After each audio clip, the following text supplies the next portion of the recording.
Welcome to Council's effectively April meeting, but we're holding it on the 31st, given Easter is the coming weekend. So welcome everyone to our meeting. Firstly, do we have any apologies for today's meeting? Councillor McLaren, I think, is online, and he is on his way out here. He emailed me yesterday about that. Welcome, Councillor McLaren. Thank you. Any conflicts of interest for reporting? Firstly, acknowledgements. I'd like to acknowledge the passing of Ringura resident, Mr. Graham Matheson. Graham was a long-standing member of the RSA. He was one of the founders or founding members of the Waimakariri Trust. In fact, was along with Kevin Brown represented the RSAs at the official first time that the delegation visited Belgium back in 2007. Graham, I got to know very well, and I'm sure was known to all of us, as a very fine member of the RSA, but he was long-time secretary as well. In recent years, he's been a resident at Ryman Rest Home, and has always contributed well and made sure that we were kept abreast of things that he was passionate about. I think it's just appropriate that we recognise his passing and ask members to please stand and observe a moment's silence.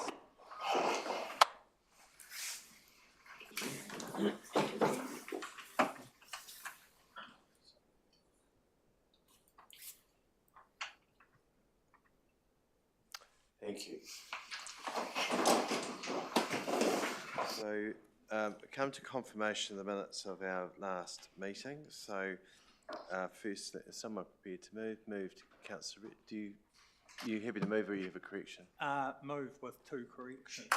What were the corrections there? On page 26, the voting was 8, not 9, right. Since we don't have 12 members.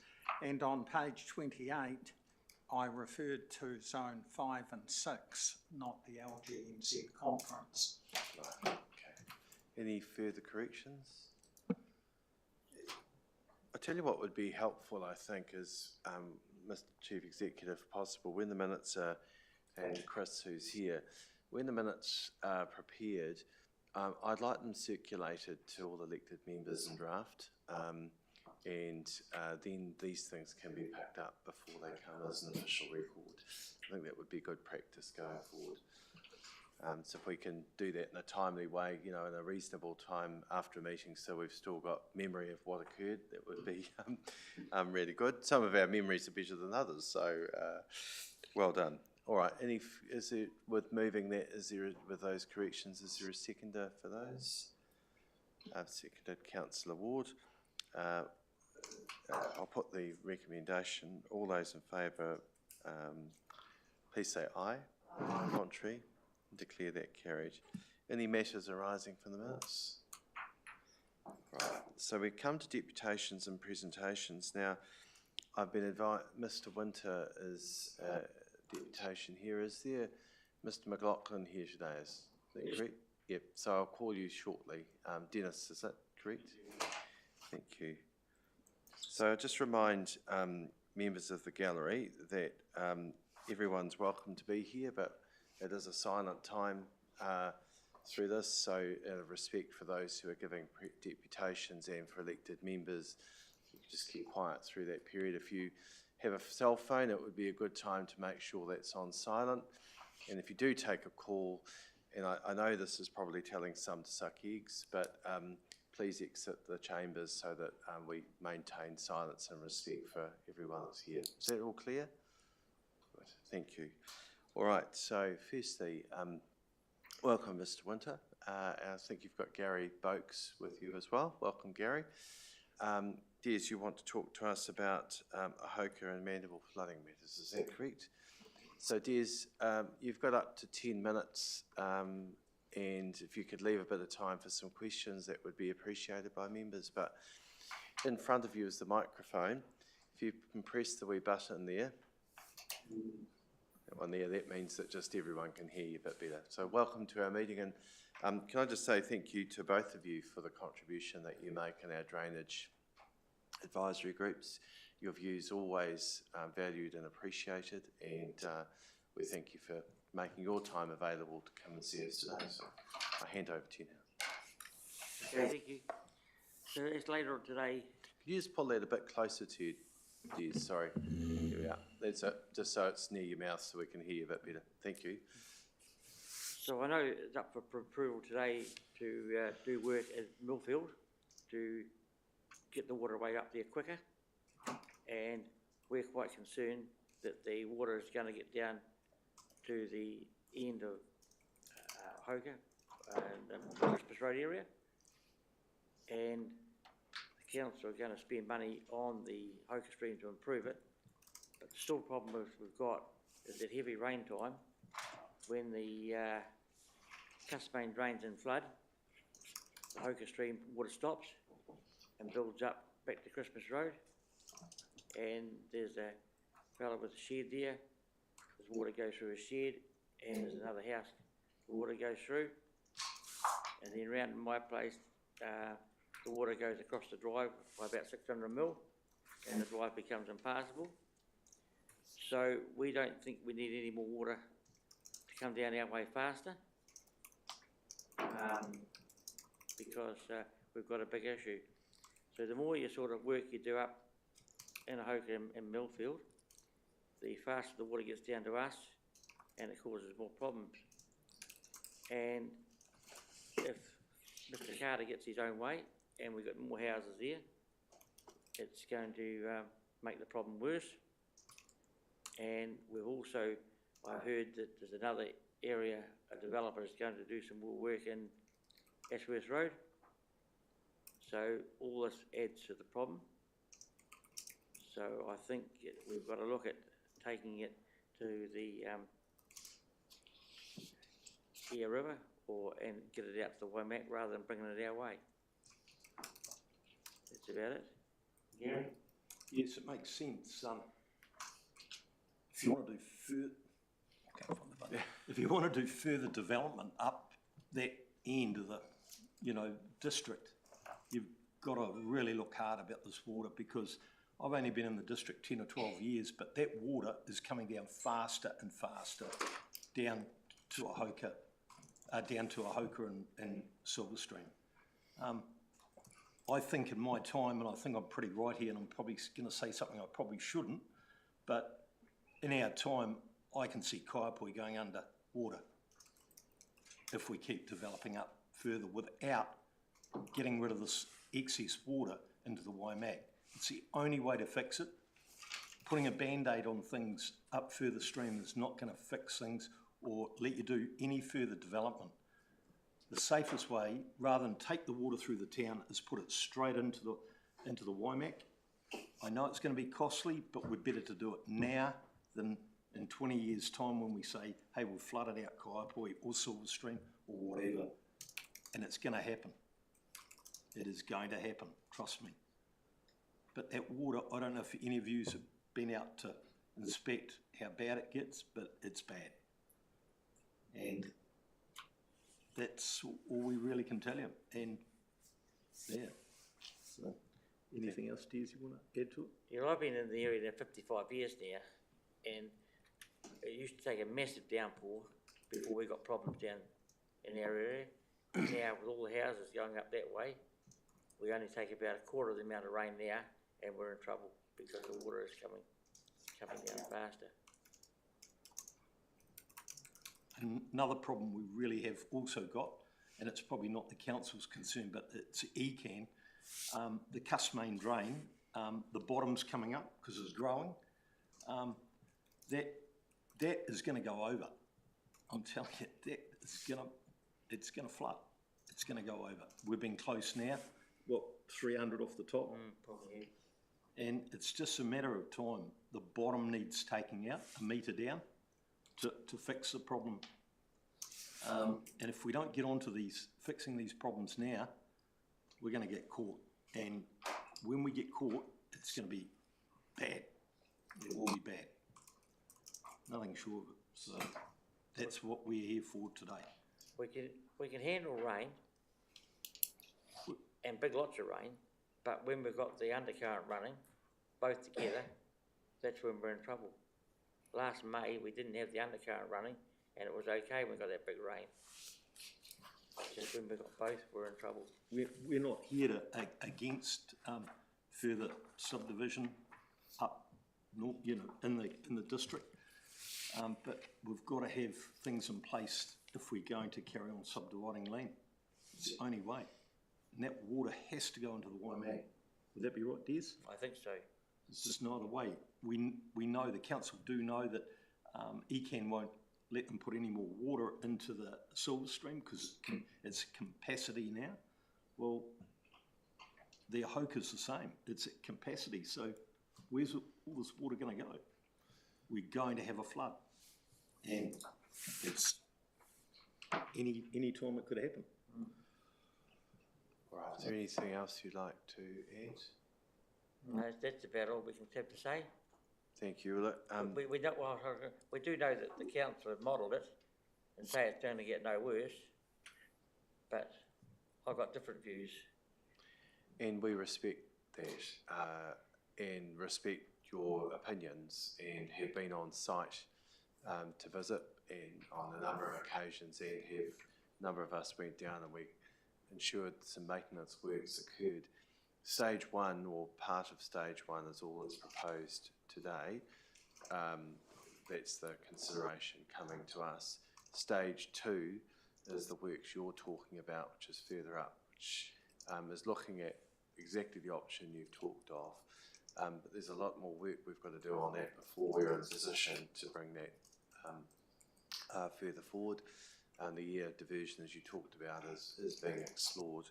And we have asked our staff to make sure whatever does occur, if there is a downstream effect, that is considered. And we've asked on several occasions for that. So I will ask, and we will ask Kelly to report on that later today when that comes to us, because I'd like to understand myself the works that you're talking about, what the barriers may be and what other things we need to do to be considering to mitigate the effects down your end at the Silver Stream. So rest assured that it's not forgotten and that it's part of on our list to be attended.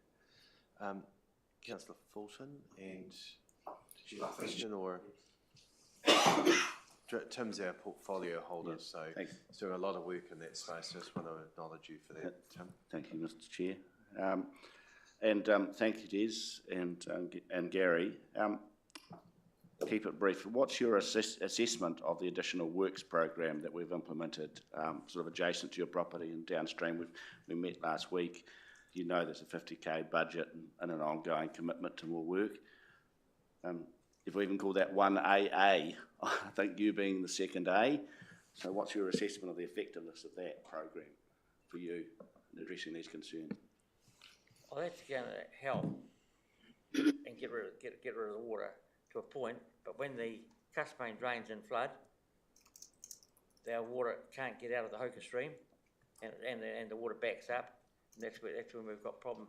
And when the tide's in, everything stops, and it backs right up to Crispus Road, and then we become the retention pond.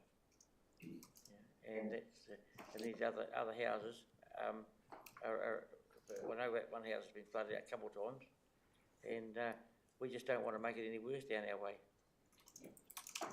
Secretary, I think you touched on it, but just to put it in context for people, you see a diversion down to the Air River and outlet to the waimakariri as pivotal in whatever works we do. Is that right?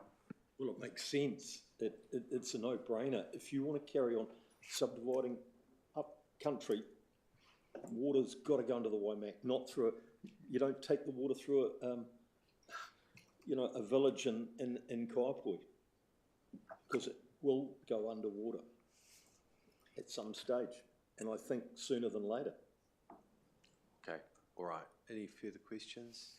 Can I just say that the points you've been raising I think what I'd like to signal to Jared and Kelly here is I think a report coming back to us on exactly the points around the silver stream and the works that have been requested, like that brought back to us for consideration as we're thinking about stage 2 and other measures. In the lead up to that, it would be helpful that that's explored. I know our staff have been working on it, but I'd like to see it in the report and brought to us, and I think that probably is something then you can see as well of their consideration there. So rather than it continually being raised, it'd actually be good to have it considered properly, and we have some answers then we can present to you and what the consequences may or may not be of doing that work. All right? Okay, well at this point I thank you very much both for your attendance. No problem. Much appreciated. We'll let you get on with your day. You're most welcome to stay for the rest of our meeting if you'd like to. Yeah. Right, thank you. No problem. Good as gold. Thank you. Thank you. Thank you very much. All right.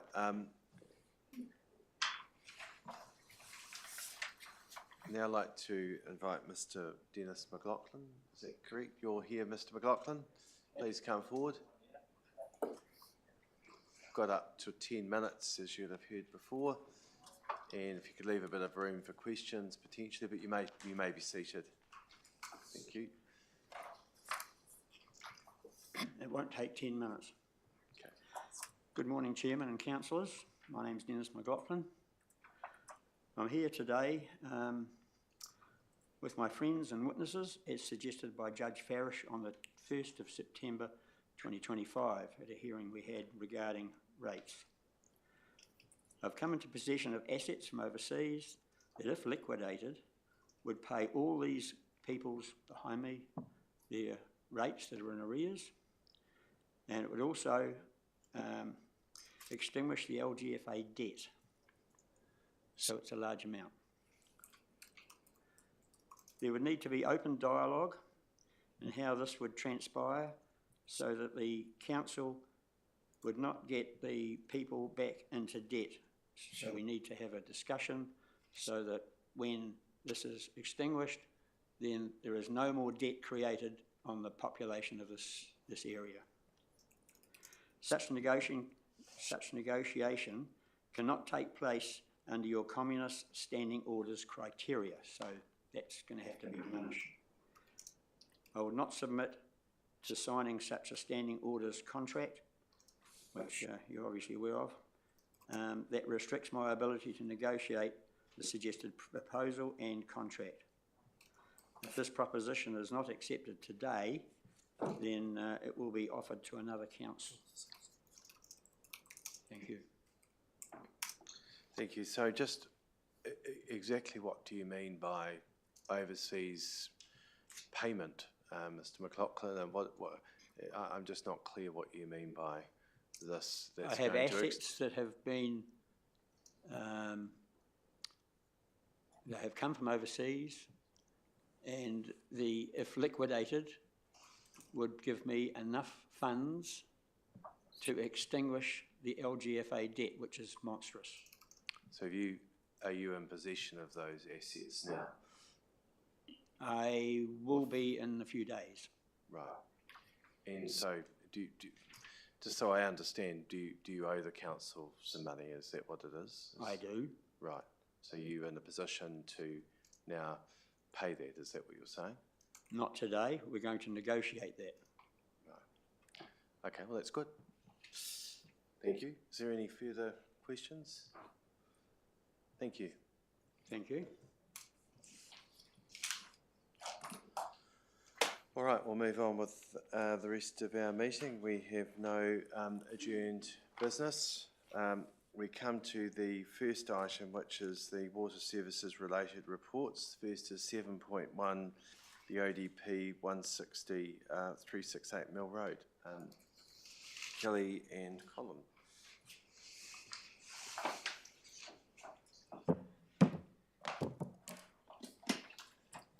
Thank you. Do you Mr. need Mayor. to wait for Kelly to join you, or are you okay to I can see proceed? he's tied up outside. I can get started and, Okay, yeah, that's okay.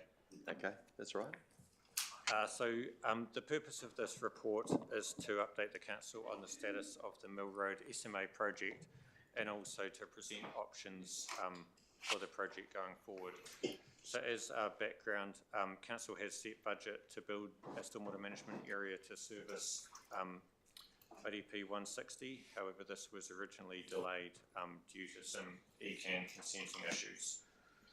These consenting issues have now been overcome. However, in the meantime, it's become apparent that development has largely stalled in that area due to a combination of legal access and servicing issues between the lots, and that's really to do with the development area is made up of multiple landowners, and in order for the area to develop in accordance with the ODP, it would require those landowners to work together in order to get access and services through the lots to enable development to happen. And also in the meantime, some residents have approached council requesting that the Mill Road SMA project be cancelled. And so that's why we put this matter to council to update on it and present those options. After the workshop that was held on this topic, we polled residents, the landowners within the area, which was one of the requests made there. And the outcome of that is included within the report. Of those that submitted back to us, the majority indicated they would prefer the project to be cancelled, and one had indicated they would like the project to go ahead. And there was also a number of landowners who didn't respond as well. So in terms of options for stormwater management for the area, there's essentially the centralised treatment option, which is a stormwater management area being built to attenuate and treat stormwater for the area. And that's essentially the status quo option, the way the budgets are set up now. And so that would require council to make the upfront investment and then to recoup that through development contributions as development occurs in the area. And then the alternative to that would be if we didn't do that project, each individual lot as they develop would need to manage their own stormwater on site through most conventional way to do that would be attenuation tanks on each site. However, in order so that option would place more responsibility on the landowners to manage their own stormwater, and because the ODP at the moment shows an SMA being built, it would require the ODP to be changed to enable that as the permanent way forward. So in terms of making a recommendation on where to from here, it was apparent, or the staff view is that neither option can progress now. If we were to develop the SMA, our recommendation would be to wait for those other barriers to development to be overcome before we did that. Because if we didn't wait and we just went ahead and built it, then there would be a chance that council makes all this investment, and if those barriers to development remain, that would take a long time before we ever got that investment back, and interest would accrue on the investment in the meantime. However, we also think we can't cancel the project now because the ODP requires it, and we can't amend the ODP through current planning legislation. And so the only way we could, or we've identified that it could be possible to do that is through future legislation that is only proposed at this stage. So again, we don't think it would be, or we don't think we can cancel the project now. So unfortunately, all we can recommend is that the budget be delayed at the moment, and until either of those things becomes resolved. And we thought if the council wanted, the council could signal a preference to either proceed with the project once the barriers to development be unlocked, or the council could signal a preference to cancel the SMA if that can be enabled through future legislation and subject to that future process. But that would only be a signal, because either way it would be contingent on other things happening that haven't happened yet. Happy to take any questions unless you had anything to add, Kelly. Nothing. Thank you. Questions of Councillor Fulton. Thank you, Mr. Chair. My question is actually around particularly, Mr. Chair, around the framing of the recommendations. I don't know whether you would return to that, but it's really, well, the question is why should we be asked to, if we choose to defer, to state a recommendation for 3 years hence? because the conditions in the environment are the unknowns. Yeah, So why is it important to signal potentially an intent now, should we choose to I defer? think you definitely don't need to. You could just drop off those last two either or recommendations and have none of them. It was more if the council wanted to signal a preference, because I think the viewers, from some of the people that have approached me, they want to know what the council chooses to do, and the advice is we can't actually decide that now. So really, if there was a strong view across the council, we would like to signal this or that. I've written them such that you could, but if actually you felt you didn't have enough information to make that signal, you could just not It's good be to there. touch on that, because normally we never decide without a report, and we decide on the basis of the available information at the time, and this is precisely what you're saying. We don't know what the development concentration is, say, in 3 years' time or 5 years' time or whatever. So you're signalling, councillor Paulson? I am. Would you like that. to I signal have some that real you- reservations about is it the G and the A, both? Well, F well, and G, F sorry. and G are either in an or, Yeah, so either they in don't or. have to be moved. In fact, anything's up to a member to move. So are you signalling that you're going to take, is an adjustment to E? Adjustment, yes, please. Right, okay, we'll come back to you if you want to test the meeting. You're signalling that's what you'd like to do? Right, I'll come back to you shortly. Councillor Mealings. Thank you, and thank you for answering or for asking my question before I asked it, because I really did wonder what the benefit was of us signaling a direction before we actually had all of the information. So just going back to through this report, you've indicated that irrespective of whether on-site stormwater holding is required, that a stormwater conveyance system of some description is still going to be required. So would a smaller SMA be needed in this case? And if so, would the current consent council has be able to cover that, or would a whole new RC need be required? And what might the cost of such a conveyance system look like in comparison with the SMA proposal that we've got right now?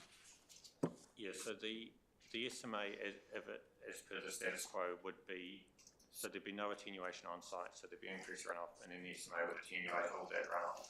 If we didn't build the SMA, the point that was made is there would still need to be some stormwater conveyance, because there'd still be roads and hard stand areas, and there's still a primary flow path. It's just that residents would have attenuated the flow down to pre-development levels, so it would just be a very small flow, but it still needs to be, there's still a natural slope across the land that you need to, so it would just be probably like small swales to get the runoff through I was the just going to say, development. yeah, so are we talking swales here or just a smaller SMA? Stormwater management area, for anyone that's wondering what that means, sorry. Yes. So if there was if there was an on-site attenuation option, you wouldn't have any SMA at the bottom end. You wouldn't need it. So You just have to allow the water that flows into the top of the site to get through the site and out the bottom. So just swales would be needed. Oh, sorry. That's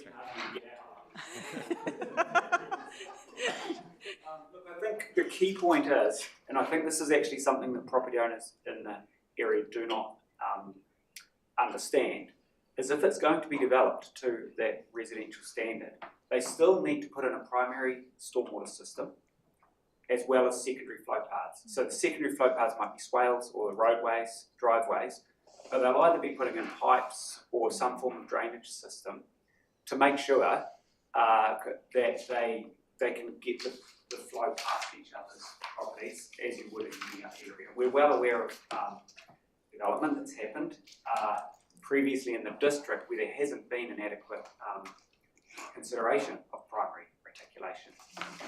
Presentation today talking about some of that. But the key difference is, instead of a council-owned centralised stormwater system, each property owner would have to have a system that's been designed to make sure they don't increase the peak discharge and they hold air flow back on site. But they still need to put in a primary system. So it's, it will be a challenging area to develop. That's what's being signalled there, regardless of whether they overcome all the other things. Thank you, Jared. Also, I'm interested in what would the cost, like, let's say we had a magic wand and we could just bull on ahead and remove the SMA from the ODP. even if we could do that, what would the cost of being, of removing the reserve status of the SMA land be? Just as separate from any hearing-related costs and all of that, which we would also have to do, should that be done? Yeah, we haven't attempted yet to estimate the cost of that process. I guess it would depend a lot on what exactly the future legislation says and how involved. I don't think we could give you an accurate figure on that. I'd hate to make something up, so I won't try to do that. But yeah, there would be a cost to it. We'd have to understand the framework we're working in, which doesn't exist yet, to then cost that out and present that number to you. Thank you, which I guess brings us back to the original questions that why signal a preference in the first place, I guess. Thank you for that. Okay. Any further questions, Councillor Marshall? Thank you, Mr Mayor, and thank you for the report. Just curious to know if the land could be attenuated, why was the SMA created in the first place? In other words, if it could have been done on their own sites, why did the council get involved? There must have been a reason, I'm assuming. The SMA would be the normal level of service people would typically expect when an area like this develops. So it's a centralised system. It means that each resident, they can just stormwater flows off their property and they don't need to think about it, and they know the council will look after the treatment and attenuation. So that is a good level of service to get, and is what other developments like this would expect. For on-site treatment and attenuation, it requires the landowners to be responsible for an attenuation tank, and they need to make sure it keeps functioning as it was designed to and doesn't become blocked up or overflow and that kind of thing. So it does put more onus on the landowners. Kelly's going to help as well. Just to add to that, as part of the plan change, a centralized system is what was proposed through the plan change process. So as part of a plan change, you have to look at how services are going to be provided, where the roads are, where the connections are, where the stormwater is going to go, and that's how the two centralized stormwater ponds made its way into the district plan and onto the ODP. Councillor Doody? My question's been answered. Okay. So we have, I believe Councillor Fulton is going to signal.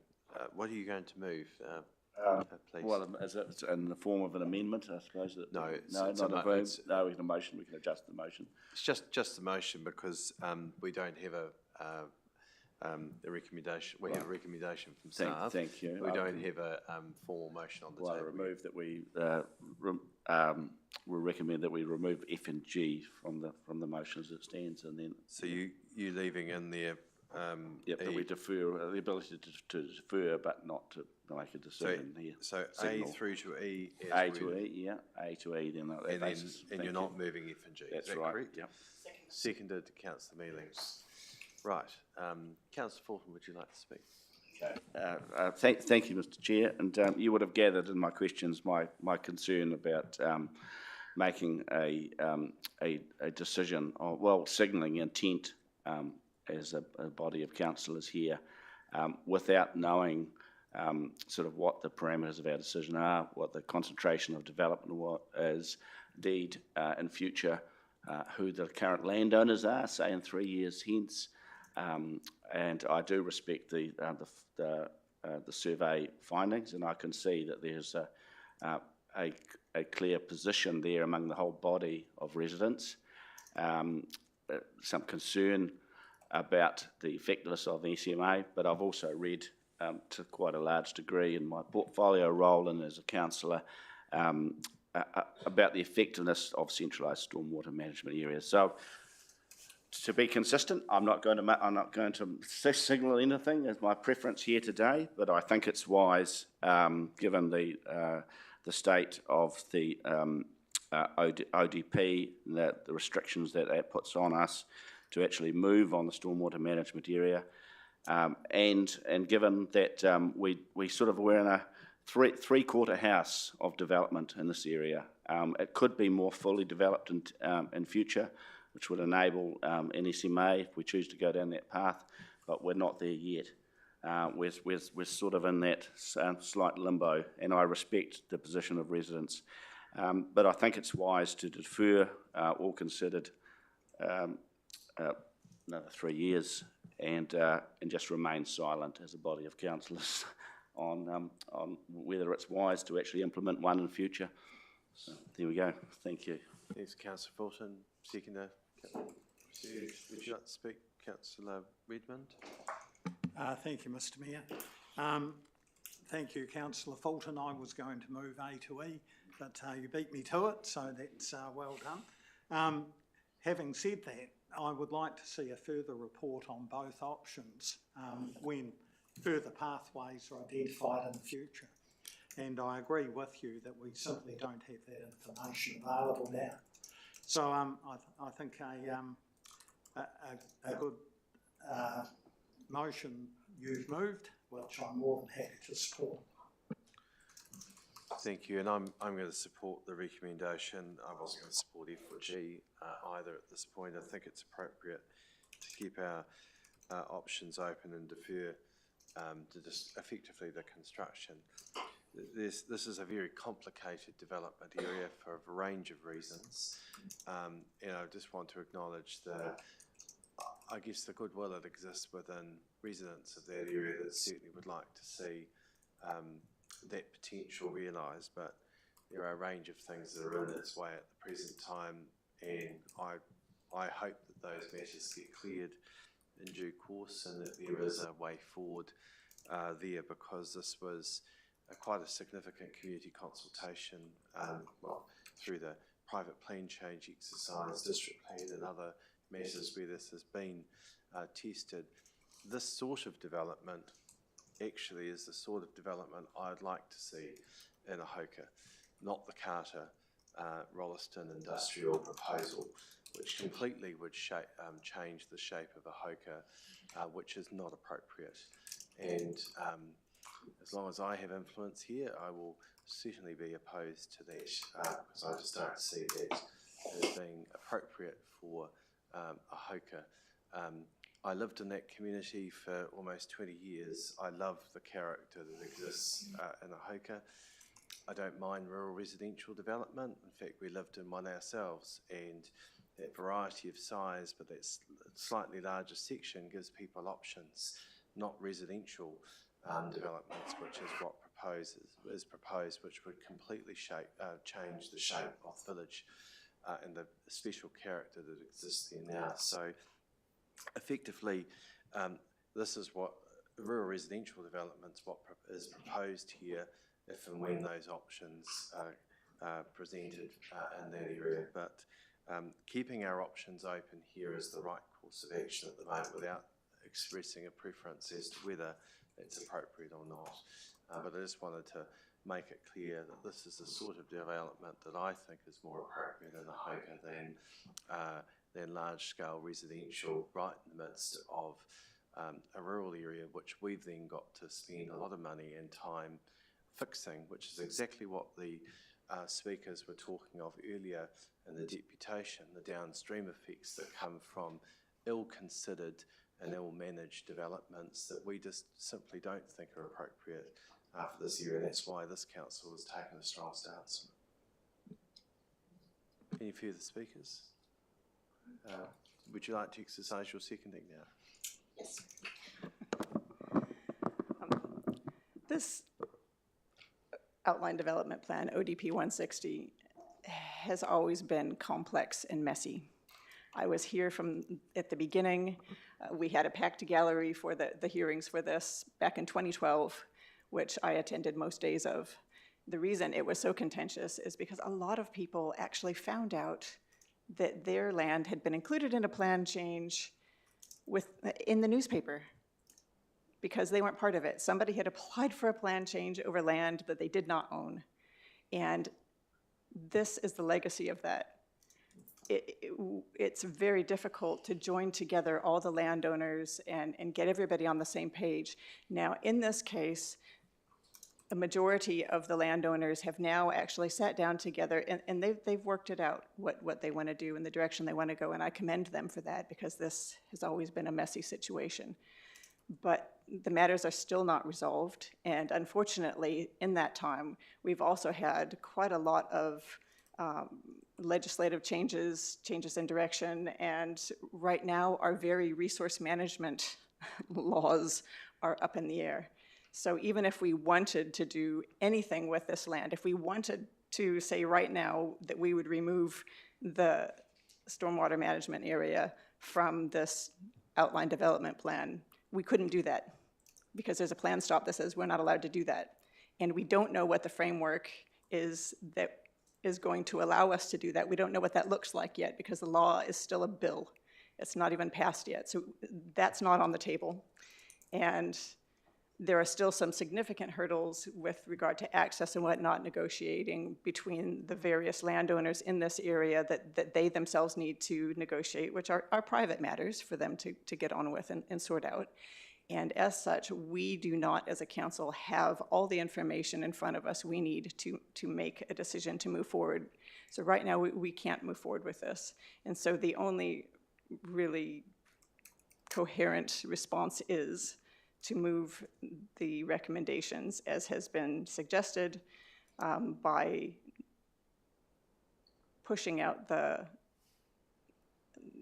consideration of the SMA by 3 years and looking at it at that time and not signaling a preference because we really need the information in front of us at that time. So that's why I support the recommendation as has been put. And I hope that all of the matters will become untangled in due course so that we can clearly see what the best course of action is when we have all the information in front of us. Thank you. Thank you. This is for the speakers, right to reply, Councillor Paulson. Thank you, Mr. Mayor, and I'm pleased that you highlighted that wider context of development in this area, Mr. Mayor, because there are lots of ways of living in rural and peri-urban land, but this is a highly contested space for development, as we know, and it does appear to me too that actually if a hoka is to develop and grow, then actually it has to be in a managed, considered way, not as a sort of a blueprint for some developers' wild dreams. But that's another matter. All things considered, I think a deferral is wise. It also, we must take this opportunity, though, to keep talking to Ahoka residents, to keep doing all that good stuff that our engineers and our planning people do every day, to make sure that we're as best informed as we can be, whether it's in 6 months' time or 12 or 3 years, about the effectiveness of a stormwater management area. I know there's been a lot of work done already, but let's not waste this time. And I think we've touched on that this is an opportunity to really to give this some serious consideration in the context of a whole catchment for the Ahoka area, Ahoka stream, right down to the Silver Stream and the Kaiapoi, because this is a catchment-based planning. This is not just for a residential development. This is a catchment piece of work. So let's use that time well. Thank you. Thank you. I'll put the recommendation. All those in favour, please say aye. Aye. Contrary? Declare that carried. Thank you, team. I'm actually going to do things slightly out of order. I see a number of members of the Rangiora Croquet Club here. There's quite a number of agenda items on our papers before we'll get to your paper ordinarily.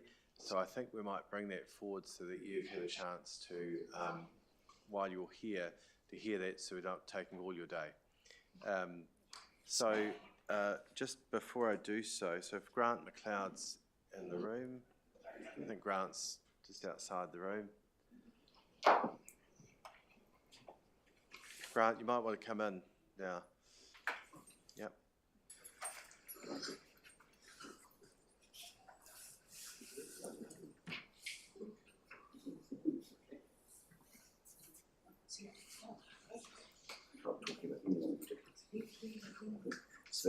Thanks, Grant. So firstly, there are two items on our agenda today which are to be withdrawn, as I understand. One is the Keep Rangiora Beautiful item, and also the other was the governance statement, which is item 8.10. So just to note, those two items are being governance statement. I was advised just as I was coming in that it's to be withdrawn today.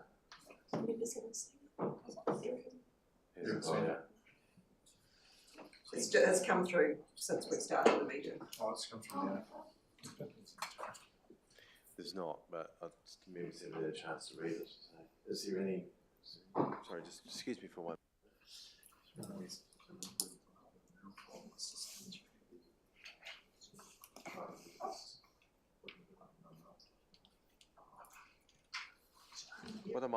What we might do is, rather than withdrawing that item, we might just give members a chance to have a perusal of it. My understanding is there isn't any major change at all. So we might get Sarah prior to morning tea to come and brief the council. She's not here. Oh, Chris to brief the council on any changes that may or may not be there, and if we can advance that today, we will. All right, so thank you, Grant. If you could come forward. Just thought, seeing there were a number of members of the Croquet Club that I could see here, we might advance this topic sooner than than was otherwise planned. So it's pages 104 to 125. Thank you, Grant. Thank you, Mayor Gordon. Good morning, all. So in front of you, I'll take the report mostly as read. The only thing that I'd just draw your attention to is obviously the Croquet Club during this period of time. I think this started around about 2014, 2016, have made quite a lot of inroads into actually growing their membership over that time and putting quite a lot of resource into the way that they operate as well, and have really helped to kind of boost the profile of Milton Memorial Reserve, but also, I guess, get quite a lot of older adults recreating, which is exactly what the intention at the start was for the Croquet Club to get into. So I'm happy to take the report as read and answer questions. Thank you. Any questions? Deputy Mayor Redmond. Thank you for the report, Grant. From reading the report, am I correct in thinking that no repayments have been made since the loan was granted? That's correct. We gave them 2 rights of deferral, and from there we've been negotiating around what those repayments might actually look like. And can you confirm what the actual purpose of the loan was for? Was it for a building or the greens or some other purpose? The original loan was a cost share of the building. Right, and finally, do we make an annual grant to the Croquet Club? And if so, approximately what amount? I'll have to go back and check the I don't believe grants, we do. No, I don't think they have an operational grant or anything. They generally look after themselves. Okay, thanks very much. Grant, have you any, sorry, I just can't get the report up on my diligent, but I did read it through the other day. Can you just remind me, Chris is here as well, what sort of sums of money has the Croquet Club raised themselves in order to develop the greens and all the additional work that they've done in beautifying the area? We're talking well over $100,000 in terms of what it is that they've actually put into the greens down there, plus there's a phenomenal amount of volunteer hours that they've actually put into maintaining that, and they do that without the need to come to council.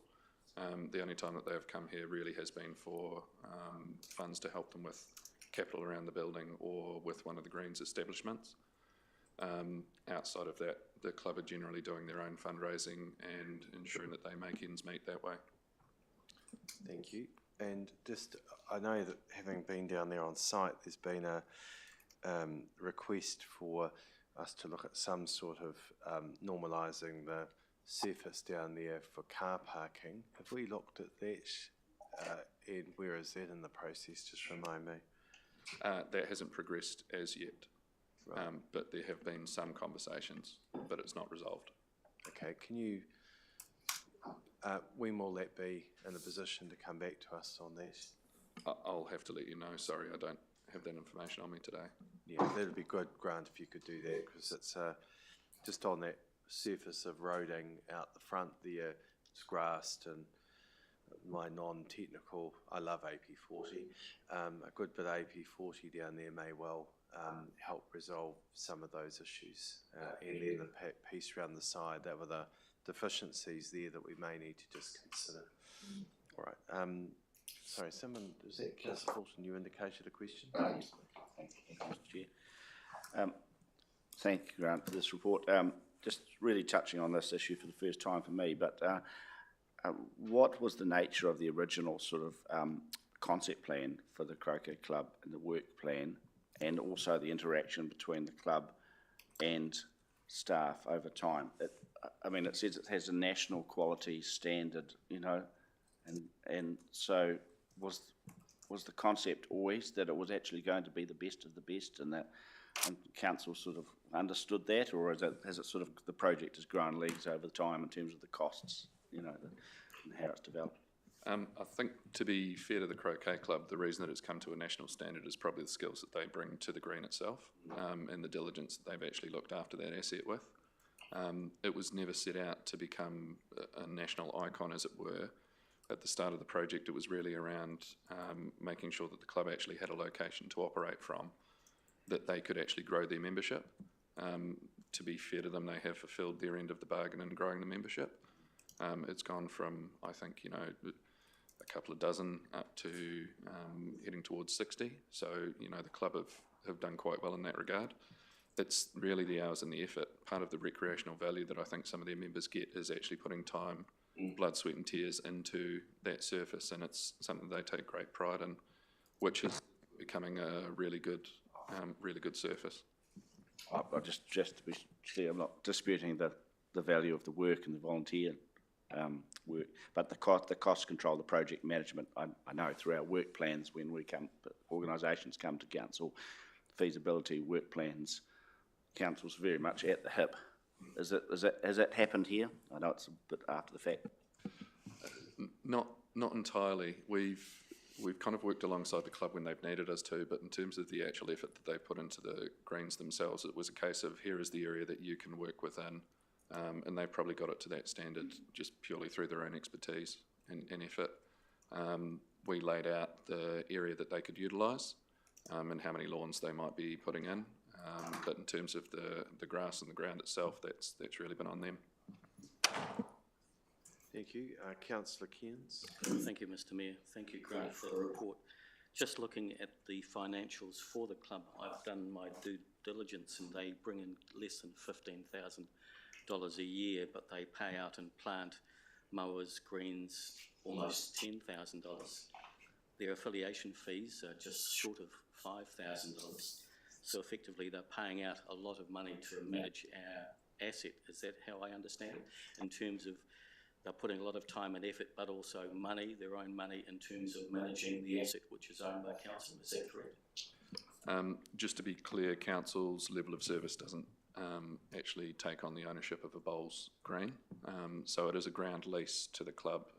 If they weren't there, we wouldn't necessarily provide a croquet lawn in this location. But they certainly have been the ones who've put the money and the effort into that groundwork.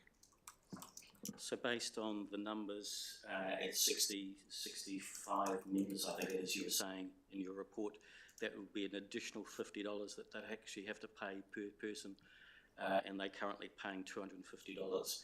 Do you feel that that's a sum that they're happy with paying, or have they been consulted on in regards to paying that additional fee?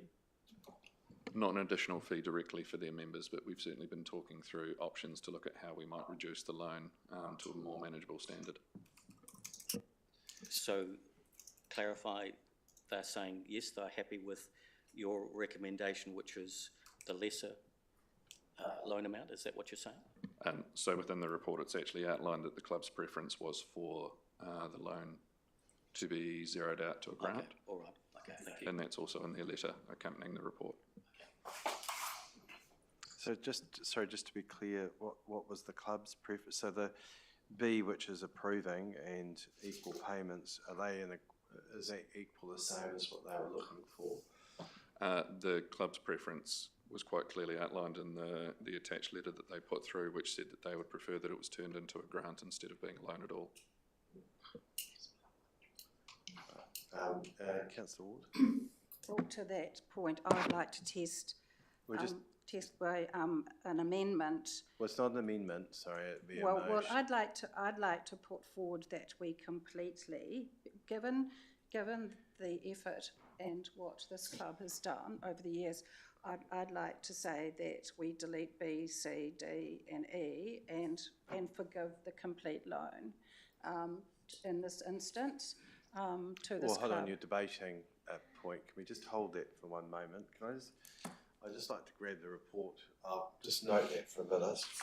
That's option one. I thought you were asking a question, sorry. Yes, well, could we change it to option one, please? Hold on, sorry. Can we just have a brief moment just to consider that, please? Thank you.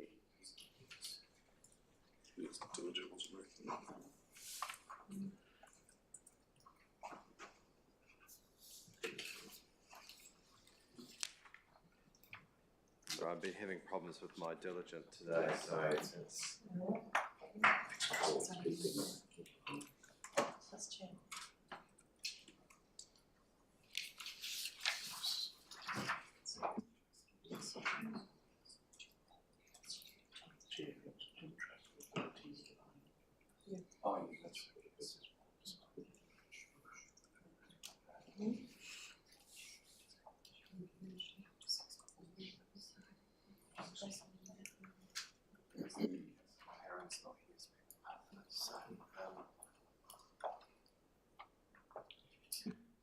If we're looking for a complete write-off, which is what you're effectively asking for, it might be prudent that there is a report that comes here, if that's what you're asking for. Absolutely. So if you were to move, a suggestion would be receives the report and B, requests a report looking into the options of waiver effectively, then that might be the better course of action than to move this so those options are presented here for the council. Would you be prepared to move in that direction? Well, yes, that anything would be better than what's on the table now, in my view. So would there be a seconder for that?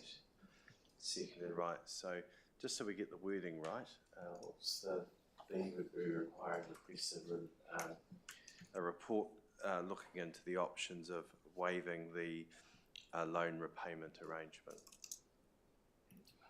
Okay, so moved and seconded.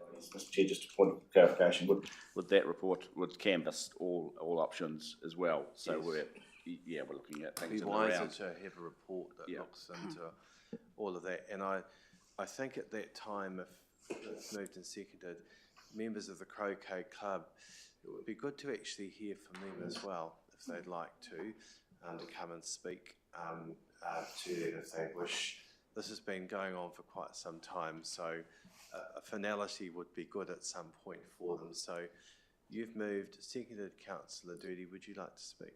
Yes, I really believe that this club, through their volunteer work and their pride in what they have over the years, and the fact that they haven't received any ongoing over the years support from council, as a lot of the sporting clubs do, I believe that this is just a small amount given over the years that what they've been doing for the club to keep it. And it's a very important health and safety and another reason why we should be supporting health and safety of our residents. And they take a great pride in what they have. And I just believe that we should be foregoing the whole. If we went to these recommendations, there'd still be $9,000 over 3 years. And we could forgive each year the $3,000 as a grant. So why don't we just do the whole thing at once and get on with it and save the time and energy and cost of coming back each year to us asking for a grant for $3,000, which we would obviously give them. So let's clean it up now and move on. Second, Councillor Doody. Thank you. Having sat around this table when they were first going through the process of wanting to put their club ground there where it is, and looking at what they have done in that area, along with the bowling, they've made that ugly site into a beautiful site. And I really commend you on your work you've done. And this is why I have seconded this, because quite frankly, they work very hard for their cause, and it would be nice to help them out when times are needed. That's why I've supported it. Councillor Cairns. Thank you, Mr Mayor. I'll be supporting this recommendation put forward by Councillor Ward, and the reasons are effectively it all comes down to levels of service, as the staff member has talked about. As a council, we do not provide this level of service. The actual group have provided this level of service, and if we as a council were to provide that level of service, we couldn't afford to do it. We're very thankful that we actually have a group of croquet players that are willing to put their time and effort and also their money into providing this sport to the community. And if you ever have the opportunity to play croquet, it's actually a heck of a damn good sport, and I would thoroughly recommend that you actually have a crack at it. It's a lot of fun. I suggest you don't play against women though; they are vicious. They're really brutal. I played it. Yeah. My recommendation is certainly that you vote in favour of Councillor Ward's recommendation to get a report back to council, and so as we can move forward with regard to supporting the Croquet Club and Rangiora. Thank you. If further speakers, Councillor Fulton. Oh, thank you, Mr Chair. I've only got lovely things to say about women, actually. We'll move on. We'll move on. Please. Right. Thank you. Where was I? No. I just would like to. It's just not appropriate to be getting into gender-based discussions. Thank you very much. I'd just like to say that if we are to consider, and I do support moving this into a report, but one of the considerations is whether we apply grants in this kind of instances more widely, or whether go loans, or whether we have the combination of both. And I really wonder whether that's something that we could consider in our report as well. It's not for me to determine, but we seem to have a bit of a patchwork there. At times we apply a grant, at times we apply a loan. Sometimes a loan doesn't work and it becomes a grant anyway. So I just wonder what the grant strategy is, and I think it's, no pun intended. Yes. So if we could consider that in time as well, I think there's been some work being done in that area. Thank you. Thank you. I'll come to you in a minute, Councillor Deputy Mayor Redmond. I'm going to support the recommendation. I have sat through a number of meetings with our great members of our local croquet club over a number of years. So I am pleased it's finally coming to a head, but I agree there's more work to be done. I don't want to see the club unnecessarily weighed down by a loan that they just simply can't afford to service. And I'm open-minded to considering a waiver or an offer may well be presented, as I understand had been at one point. I just can't remember the status of that now. But they are the things I'd like our staff to explore there. Just want to acknowledge the large number of work that's gone in from the days from Leonie Woodward, who came to this council table, I think, when a number of us were early in our terms here, and to see the forward progression of that to the opening of the new Kaipoi Croquet Club towards the end of last year. It's a sport that is growing in members. I think it really does add to the health and well-being of our residents, and as has been observed, it's a very competitive sport. I do enjoy bashing, having a good bash on the ball, and it does get out a lot of frustration actually at times, especially as you remove your competitor's ball well out of the way. It's fantastic actually. It's very therapeutic. This is nearby where I live, and I observe regularly the numbers that are there. That's why I mentioned before around the car parking that's there at the front, which isn't satisfactory presently for a range of reasons, which we need to consider what we can do there. But the grounds and the work that went into that, if we hadn't had the likes of Peter Parkinson and others who put in countless hours, we'd never have achieved the great result that we have on the greens that is there now, and it has become right next to our dog park with table bowls and others that are there, a very valued asset, and the arboretum that's been created in the distance. It's starting to look really smart. Milton Reserve a few years ago, it was pretty run down through there. Now it's something that we can, as it comes into the town, something we can be very proud of. So some work done on that grant would be appreciated. That's brought back here, and we can consider what other options there might be there. And as I mentioned before, members of our croquet club, if the chair or president or other members would like to come along and present to us, I'd be open-minded to what I'd approve a deputation to council if they wished to do so, as others have in the past. So thank you for that. Any further speakers? Deputy Mayor. I'll come to you as right of reply soon, Councillor. Thank you, Mr Mayor. Listen, I'll be supporting the recommendation. I'm envisaging that the report will cover a number of options, including remission of the loan in full.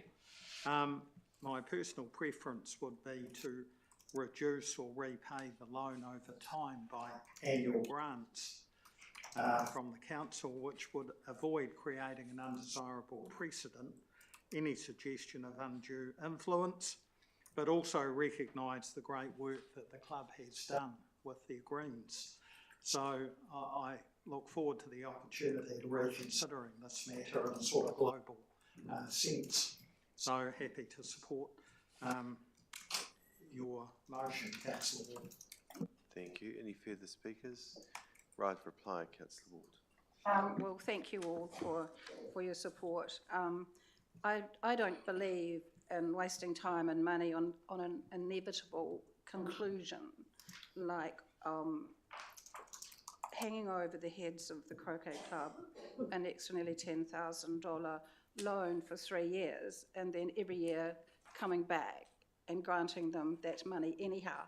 I like to do a one-stop shop, clean it up and get on with life.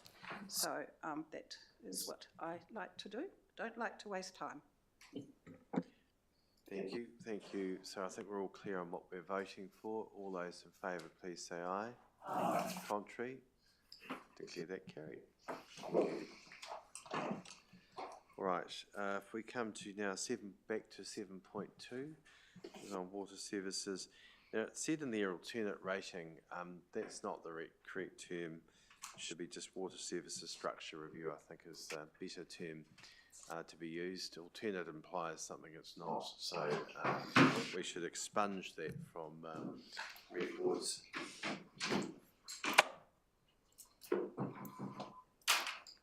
Right, who's speaking to this? James? Yes, I'll begin. So, thank you, Mr. Mayor, and good morning, councillors. And in terms of the title of the report, thank you for that. It also is inclusive of revenue and financing rating reviews. So there are some other aspects which are non-water included. I think if we just can remove alternate, though, I think. Yes. Yep. Thank you. There are people that would think that we've got an alternative view on things, which we do not. So, in the current climate, I think it would be wise to just remove wording like that, please. Yep. Thank you. So, I will give a brief introduction and an overview. So, this report brings to attention the matter of how we structure and apportion rates for certain activities, And it's in a response to places where council staff have identified challenges with the current rating approaches.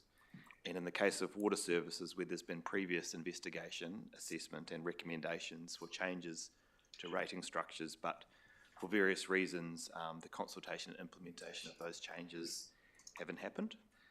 The scope of the rating review includes all water services and also the Pegasus service rate that relates to street trees, street tree levels of service, and the solid waste rate that relates to curbside collection of bins.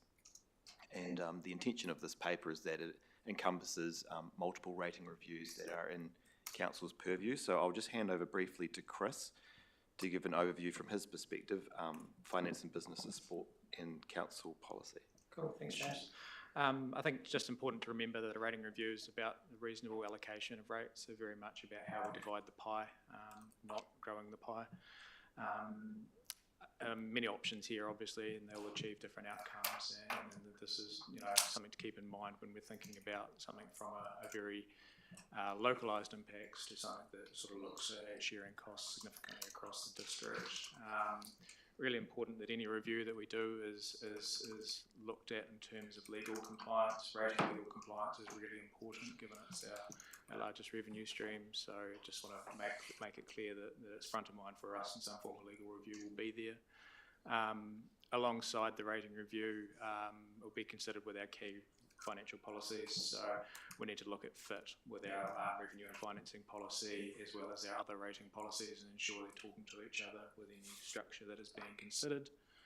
I think James has outlined why we've selected the 3 areas. These are sort of the initial ones that have been identified based on community feedback.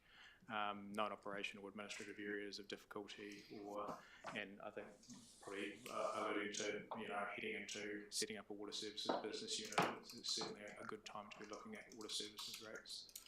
I might leave you to dig into the detail. Okay, so in terms of the report itself, it's bringing attention to the challenges and reiterating that background.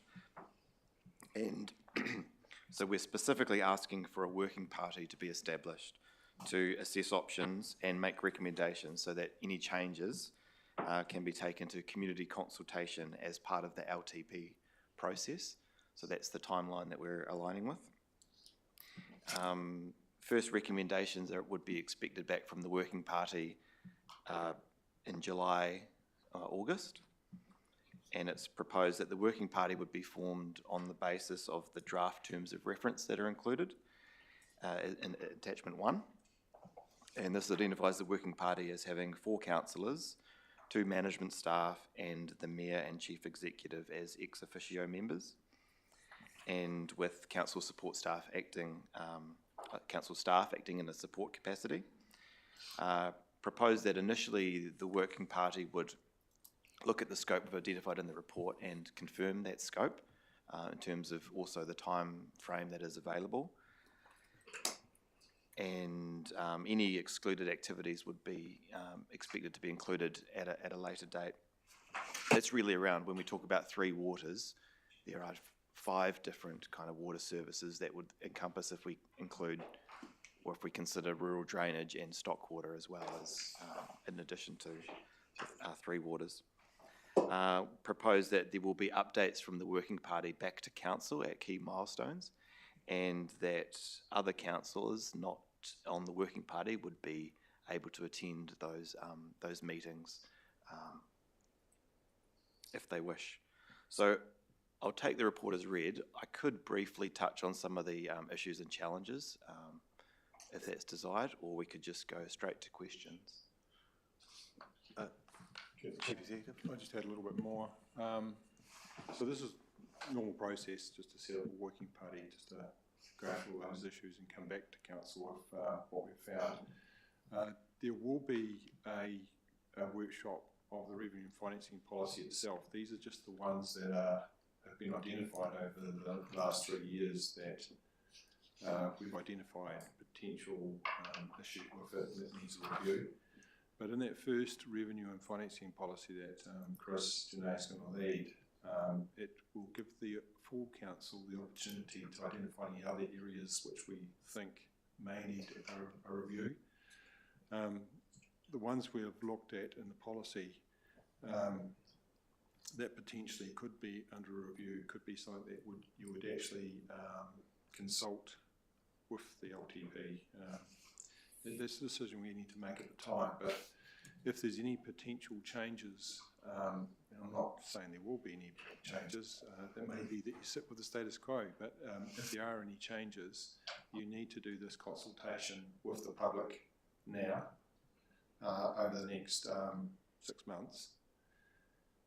You can't leave it until the LTP and do the consultation because you're dealing with major policy changes, so you actually effectively go out twice, one for the review of the change and get a general consensus on what that would look like, and then you put that in, and that forms the basis of your charging and how you settle water rate and so forth in the LTP itself. So that's sort of the process that we follow. Thank you. Any of the other staff wish to add anything further?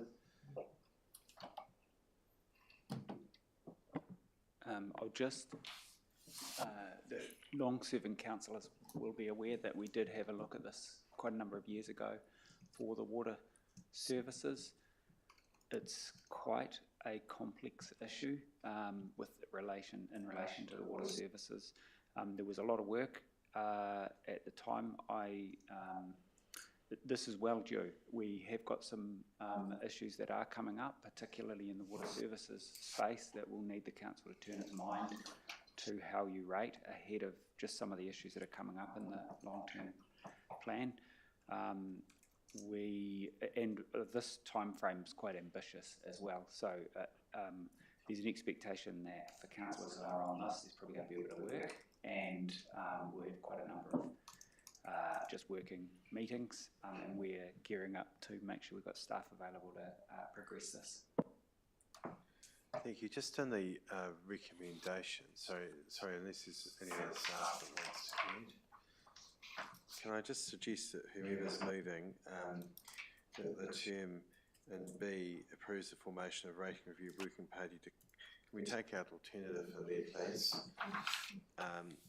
Then under members, I think it should be nominated who's chairing, and I think in the first bullet point it should be chair is the drainage and stock water 3 waters portfolio holder, because it is predominantly that portfolio, so I'd like to suggest that the words chair go in there. And then just to be consistent with terminology, the bottom bullet points were 2 refers to general manager, so underneath it's got GM, so I think it should be just spelt out general manager, and then can we put the names in Chris Janae and Jared Cleary, and then ex officio it's got chief executive, well it should be Jeff Millwood next to that, so just to be consistent. So it's got GM there, general manager, it's got the names of all the individual councillors there. Yeah, we normally take those out and then just do the titles in the body of the report with the names. Okay. We'll just. Because the policy sits in tonight. Yeah, that's right. So if we take out the names that are listed there, and in the body of the report it should refer, that's the right way of doing it. So if we take out the names of the councillors, it's clear who the portfolio holders are, and in the body of the report it has it in there, and the same with staff. Okay, just keeps us all consistent, and then if it lives beyond elections, it continues, because names change, or hopefully staff don't, but and probably some of us would like elected members not to change either, but that's another matter. Someone prepared, sorry, unless there's any questions. Question, Councillor Fulton. Was that clear what I've just asked for there? Yes. Yeah, okay. Questions, Councillor Fulton. Thank you, Mr. Chair. I suppose it's a question which leads us to a suggestion. One is that given the scope of this work, which will be determined by the working group, would it be worthwhile considering having the water services working group with a dedicated water services focus, and alongside concurrently having the financial reviews, like you're dealing with curbside collection of rubbish, recycling, etc. I mean, it's an enormous body of work alone in the water services. Look, yeah, it's a without good, it's a good considering point. that I think at the same time. Yeah, we're anticipating that we do have this one group working on it, but there will be focus areas that we work on as we go through. We'll bring Some in breakout specific- groups or yeah, people working on particular areas of interest. I just can see that Correct. keeping the scope quite tight. So is we'll gonna bring be a in challenge. specific staff advice for specific areas, and there'll be different focus either within meetings or at different times. So we anticipate that exactly that we'll have to manage that. Yeah. And the other question was just, and this comes with the scope, but I'll be interested, some of us is very deeply structural to what we do in the whole council, equity of rating services and everything. And then we've got sort of almost customer service operational work, and that's not to demean that. But is this effectively a structural sort of review of how we rate? Is that one of the things that we consider, or is it actually how we efficiently, collect our rates and provide our services? No, it's how we rate the whole event. Yeah. And, there may be points where there's a milestone that we bring to the full council as well for a workshop. Yeah. And there'll be parts where we get stuck and we need to refer it to the full council to move on. Yeah. Okay. Thank you. Any further questions? Deputy Mayor? Thank you. I notice in the terms of reference, the quorum is simply 4 members. Did you consider perhaps making a minimum of 2 elected members as part of that quorum, or are you satisfied with 4 without specifying? I think that's a good suggestion. 4 could be on the low side. It was inherited from a previous working party terms of service that actually had fewer members. So given that we've got some additional members, because our scope is more than just water services, but I would just defer to the others on the team about what they think regarding that change, making some change in terms of the quorum. I agree with the comment, James. Sure. Yes, yeah, look, we could have, it's really up to you, of course. We could expand it to 5 minimum for a quorum to have and then expand it to 3 elected members, or leave it at 4 and have 2. I think what what Deputy Mayor was suggesting was 2 elected. Correct. So Yeah, keep that the would be quorum fine. at 4, but a minimum of 2 elected members are going to be present. Got to Absolutely. keep it workable for you. Are you comfortable with that? Yes, very comfortable. Look, in reality, we're not going to, as staff, go off on a tangent without elected member direction anyway. But that would be a good safeguard to put in place, to have a minimum 2 elected members. Thank you. So do we need to resolve that the adopts the draft terms? We've given our feedback there. If that can be just adjusted, I don't think we need to specifically resolve that differently. It's been recorded. Okay. Any further questions? Someone prepared to move? Moved Councillor Ward, seconded Councillor Bartle. Was that along the lines I suggested with nominating the chair? Absolutely. Okay, and the wording removed of alternate, and then the names taken out, just with names of portfolio holders. All right, would you like to speak, Councillor Ward? Oh, just to say that this has been an ongoing concern for years and years and years, and it'll be good to have a good constructive discussion on what will suit us now, given that water services, water dumper is finalised, and hopefully everything, the government regulations might be more clearer, and we can move forward in a positive way and get to some conclusion that might be more fit for purpose than it is right now. And I know it's very complex.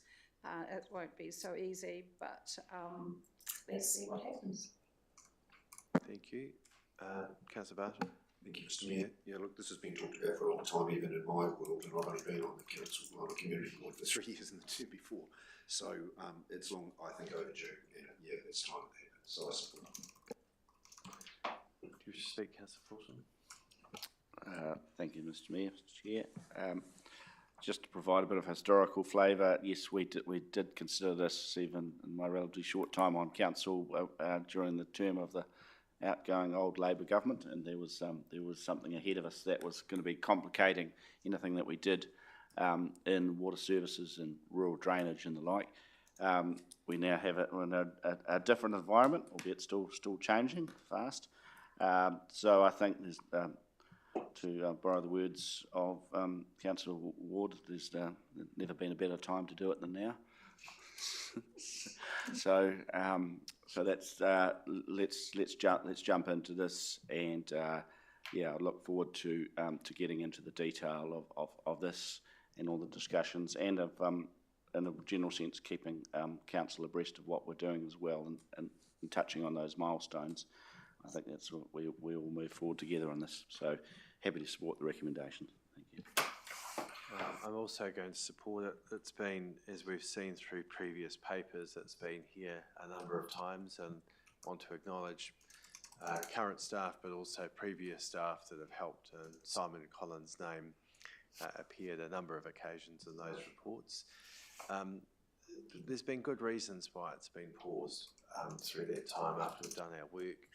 Just the differences were too great, or just wasn't the right time, we felt, to advance it politically at that point. But I think with the changes that have come about through water services in general, and also the feedback that we get from our community around wanting these things considered, especially areas which aren't currently rated, that are wanting services or get services because we have flooding events that come along. It's the time to properly address this. And I actually think that it's the maturity of conversation with our community. So I'm with other colleagues. I think it's the right time to advance it. I'm very pleased that Councillor Fulton has agreed to chair. I think he has. Voluntold, I think, was the term. But he's the right person, given the portfolio responsibilities to do this, and also going around all our drainage advisory groups, has the lead, and importantly, I agree that the knowledge here to go through it. There will be challenging conversations for sure. So, as has been mentioned, while there's nominated members, any member, elected member, is welcome to attend any of those meetings if they wish, and keep briefed and keep abreast of it.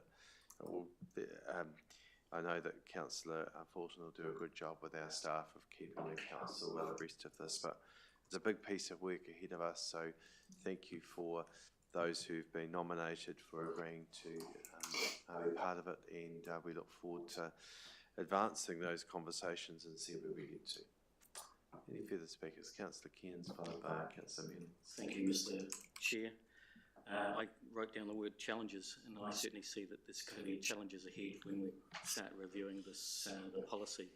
Certainly I've had a number of discussions with regard to Pegasus trees, and I've certainly had some robust discussions with regard to multi-tenanted commercial premises as well.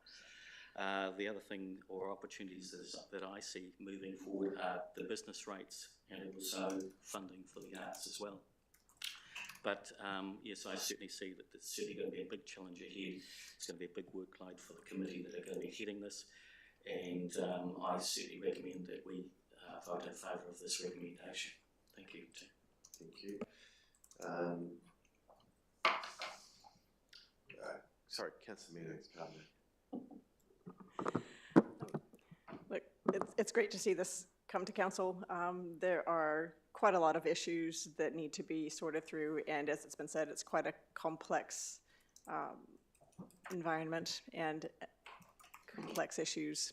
So this is the third time since I've been around this table that we've brought this to the table, so hopefully it's third time lucky and we'll get it sorted this time, because the conditions have never been right until this moment in time, and I'm hoping that this one will be the one to do the trick. So I'm really looking forward to getting on with the work. Thanks. Any further speakers? Councillor Doody. Thank you.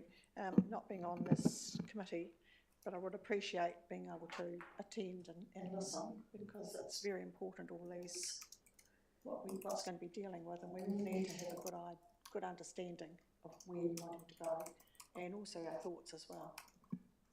Thank you.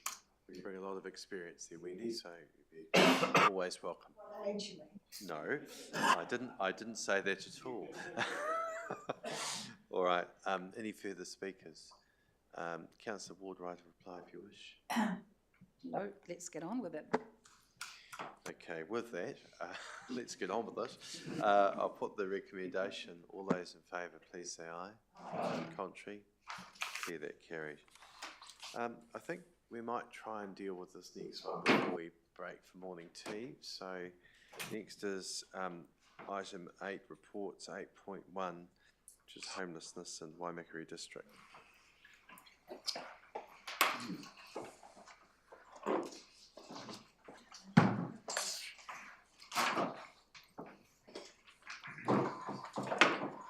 Simon. Thank you. Morena koutou. Thank you, Mr. Mayor.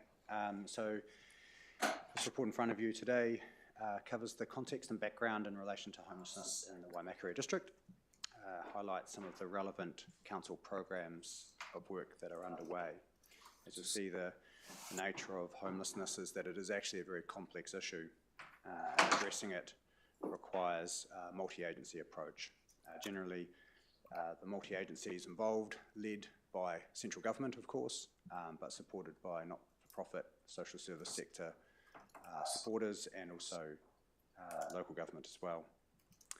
There are many reasons for homelessness, rough sleeping and begging, and they range significantly. While homelessness within the district is relatively small compared to some of the other main urban centres around New Zealand, we're mindful that there are a number of factors, including growing community and the ongoing cost of living issues that could increase this for ourselves in this district over time as well. I'll take the report as read and would be happy to answer any questions, Mr. Mayor. Any questions of colleagues? Councillor Fulton. Thank you, Mr. Chair. I was hoping, thank you, Simon, that you could relate to us perhaps the applicability of say, of a move-on order to something more in the realm of sort of public spaces, reserves, transient movement through our parks, overstaying, all that sort of stuff. I don't know whether we've the recommendations quite captured this. Can we use a move-on order in some other sphere beyond homelessness and social services? I don't think we can use the move-on orders at all. The police would be able to use. Police could. Okay, so that's then I can.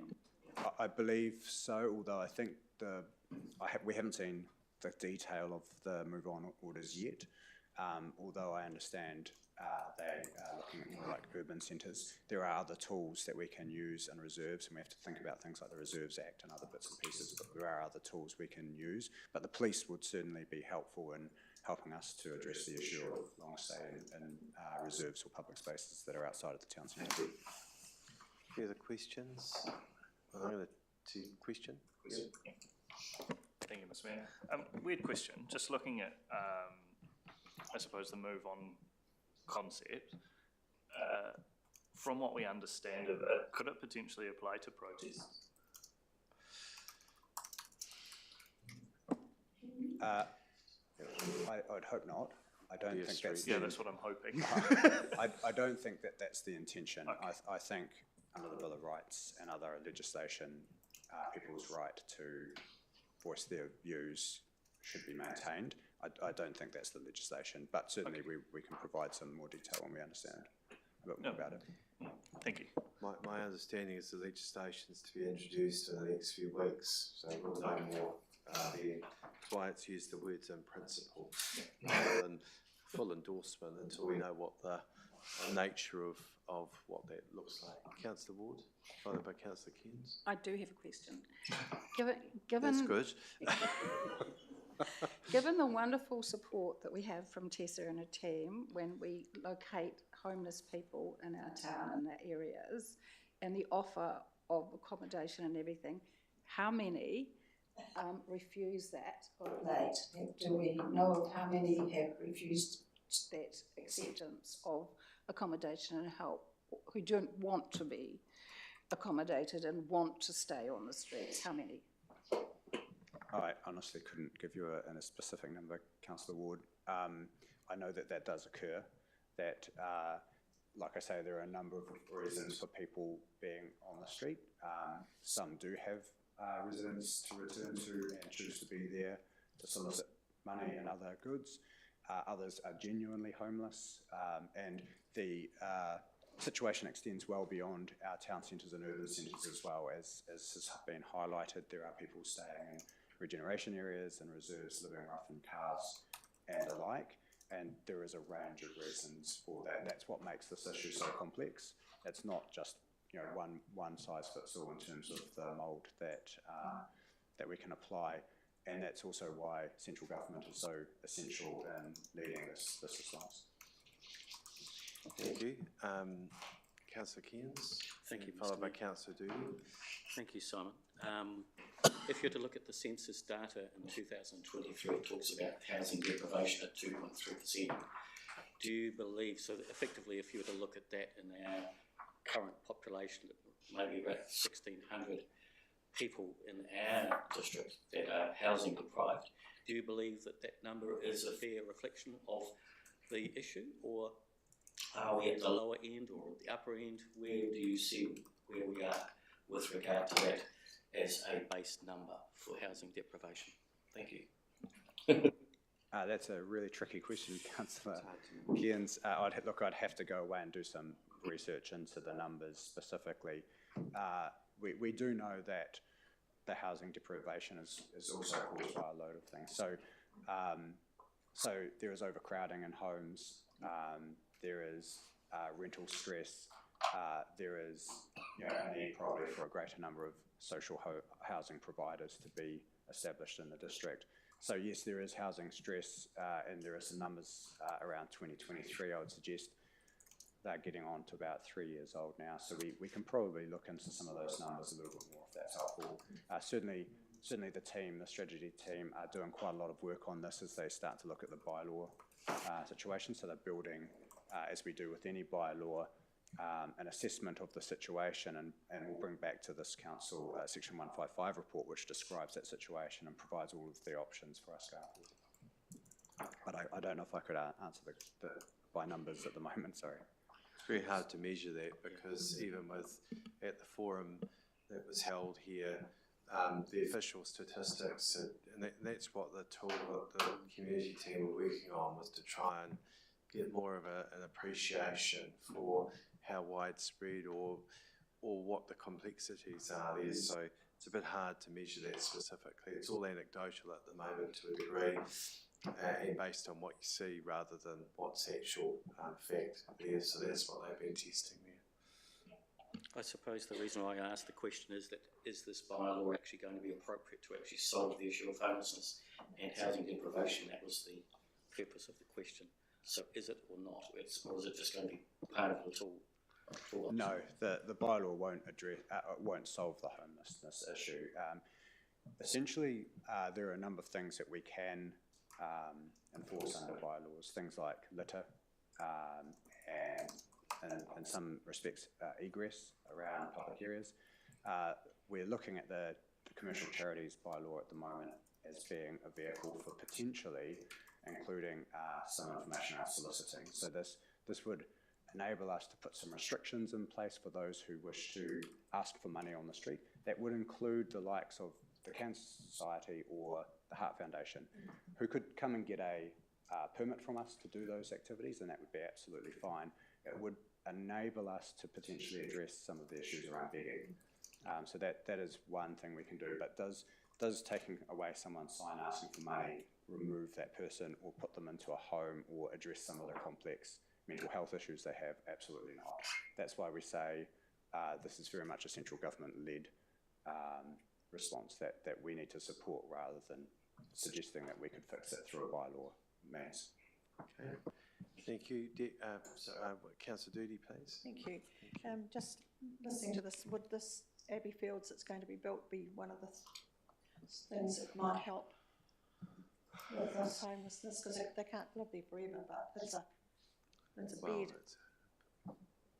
Potentially. Look, they're all tools that help.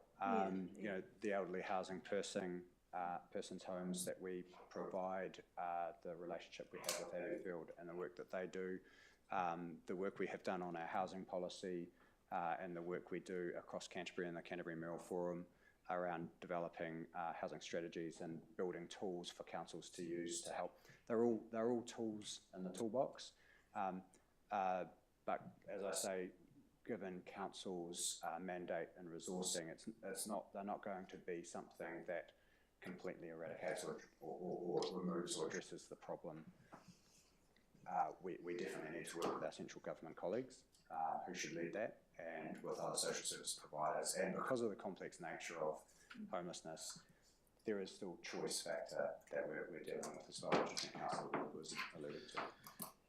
Okay. Just further on, just from that, this is not really an age-related thing. It's of all different ages. People are homeless for various situations that they've unfortunately been put upon them. Yep. Okay. Well, I'm going to test the meeting with the recommendation. If you second it, get me your hand going up. Okay, so I asked the staff to bring together this report simply because there's been a range of statements being made in our community. There's a range of concerns being expressed, and there's a lot of work that's going on. So capturing all of this into a report so that we understand what the response is, what we can and what we can't do, was something that viewed as important. I really want to say and acknowledge the staff for the work that they've done in preparing this response here. I'd also like to acknowledge both Councillor Cairns and the Deputy Mayor, who we've had conversations about this in the lead up to this being prepared.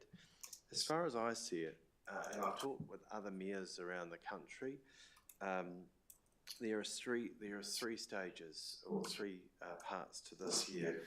One is where there are genuine cases, and I'm not saying that others aren't genuine cases, and where there's a willingness to find a permanent solution, and that work is being done right now. And I want to acknowledge all our social services, including the Salvation Army, our community team, Hope Trust, you name it. There is a lot of work going on collaboratively to find solutions there. And there has been a number of instances where those who very genuine issues and a range of complex social problems which has led to this have been found permanent homes, which is great, which means that they're no longer feeling that that's an option for them. But there are cases where we've got going on right now in our town centre where there's cases of begging going on, and that is a different issue. And so I've been advised by other mayors that really a bylaw may well be something that might be worth investigating. They've got them in their districts, and I've listed those two districts that are there, but it's not the only solution. And in order to put a bylaw in place, there's cost to do so, but there are also unintended consequences which might come about from that. And that's why I think looking at that properly is worth exploring, because we get asked about from residents about this a lot. I certainly do. Some up the street and business owners who are concerned about what it may mean for the town centre. I was in town in Christchurch on Saturday and witnessed a dreadful altercation going on between an individual who thought his place had been taken from outside Valentine's, and what a dreadful situation that led to a number of people who were in the begging category arguing over who had priority to be in one spot. I don't want to see this in our town centre at all. And if there's ways that we can deter that, then we should be open to exploring what there is. There is an individual now, has a very complex backstory, we heard. I'm not going to get into that now, but that's led to the conclusion that's making there. There has been a range of approaches to that individual to offer support and doesn't want it. And I know our team have worked with others to see what other supports might be available. But where it leads to problems is when when some individuals then do other things in our town centre, where they're abusive, where they need to be trespassed, where they're defecating on buildings and creating a general nuisance. That's not acceptable. Genuine cases we want to support and want to show the love and caring that this community is known for. But when people are being played on and being used, and the circumstances of begging come into play, that's the thing that we need to consider. But we don't want to find that it gets in the way of genuine charity objectives which occur where, and I'm told that in other areas, they've put exemptions into the bylaw. So for regular ones that they know about, they're exempted, so they don't have to go through the application process. So as part of that investigation, there's those two councils that I've mentioned that are worth both Nelson and Horowhenua. In Nelson, my understanding is that enforcing their bylaw for one individual has cost hundreds of thousands of dollars. And the only effect that can come about from that is a fine. And whether the fine's enforceable or not goes to the court system. Now, whether having a bylaw in place perhaps deters that, some of that activity around begging may be enough. But whether we want to take the next step to enforcing that and spend all that level of money, that's a whole different question. The third part to this is actually what Simon mentioned, which is about the government's response. And that's mentioned in here in principle, support for that direction as a tool. It's just a tool. If the government brings that about, gives the police the ability to move people on, where there is established nuisance, well, that's something that would be a useful tool in the box. I personally don't want to see our towns becoming a friendly environment for begging to be occurring, but where there are genuine cases of homelessness, then we do want to help those people and see if we can find solutions. It's our community. Whether they're transient or just moved here, they're still residing here. But it's not solely, and it is not council's responsibility, it's central government's, and that's where we'd like that direction refocused. I've also been invited to attend an online forum that's been organised by the Mayor of Rotorua, and I've expressed a desire to be part of that, where it's looking to establish a mayoral task force on this topic, because while we have some issues here, there are other parts of the country which have huge issues, and Rotorua is in that particular circumstance. So we don't want to overinflate a matter, but actually because of the focus and attention that's had here, especially with one or two individuals that have been a bit more focal in our town centres, it's time that we gave the response that we have and what options we have, and also ask our staff to explore realistically what options they have. It's not signing off on a bylaw today, it's asking for some work to be done on that and see whether that's a tool that's useful to have in our box. But I think I just want to acknowledge and thank the staff for the work they've done in the preparation of this report and giving a clear direction of where this council sees the matter in our district. Seconder, Deputy Mayor. Thank you, Mr. Mayor. This is a good report. It's a very complex issue and there is no silver bullet. We need to work alongside central government and other agencies to work out practical solutions and maintain public confidence and create genuine pathways for support for homeless people. Any new legislation, however, must strike a careful balance. The government needs to give police tools to protect public spaces, businesses and families, but also need to recognise that enforcement alone does not address the root causes of homelessness.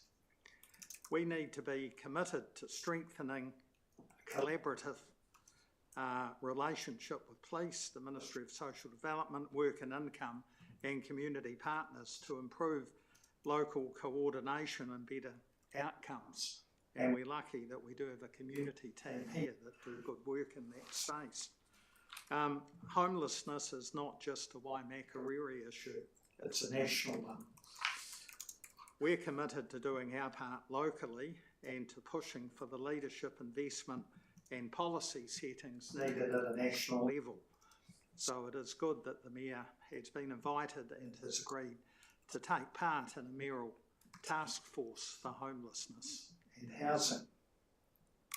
I'm sure we'll continue to monitor the impacts of legislative changes when they move on and other legislation is passed, and work with partners to respond to community concerns while supporting those most in need. So it's not simple, it's not easy, and it's going to require a multi-agency approach, and we're one part of that. So I'm happy to support the recommendations and urge colleagues to do so also. Thank you. Councillor Powell. I'm very happy to support the recommendation and would also like to endorse the work that has been done on staff with this report, but also the work that they have been doing for many years, working with the homeless, some of the homeless that do actually want help. The report has been really good in terms of that it has clarified the three main types of homelessness. People just think of homelessness as one thing, and then they see the begging, and that it all just gets muddied together. There are three different types of homelessness, and depending on the person of whether they're in that situation of wanting to accept help. For those that are not, that is where it becomes far more problematic. And so it is, the issues around it are very complex, and we do need that sustainable multi-agency approach. I attended the homelessness forum that was held recently, and it was very good to see and hear the cooperation between the agencies around trying to find something that could actually help, that would involve multiple agencies. But it is a complex issue. It really is. The begging is probably the most visible, shall we say.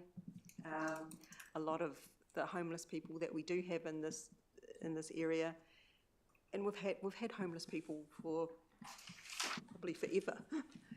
They're just not necessarily that visible.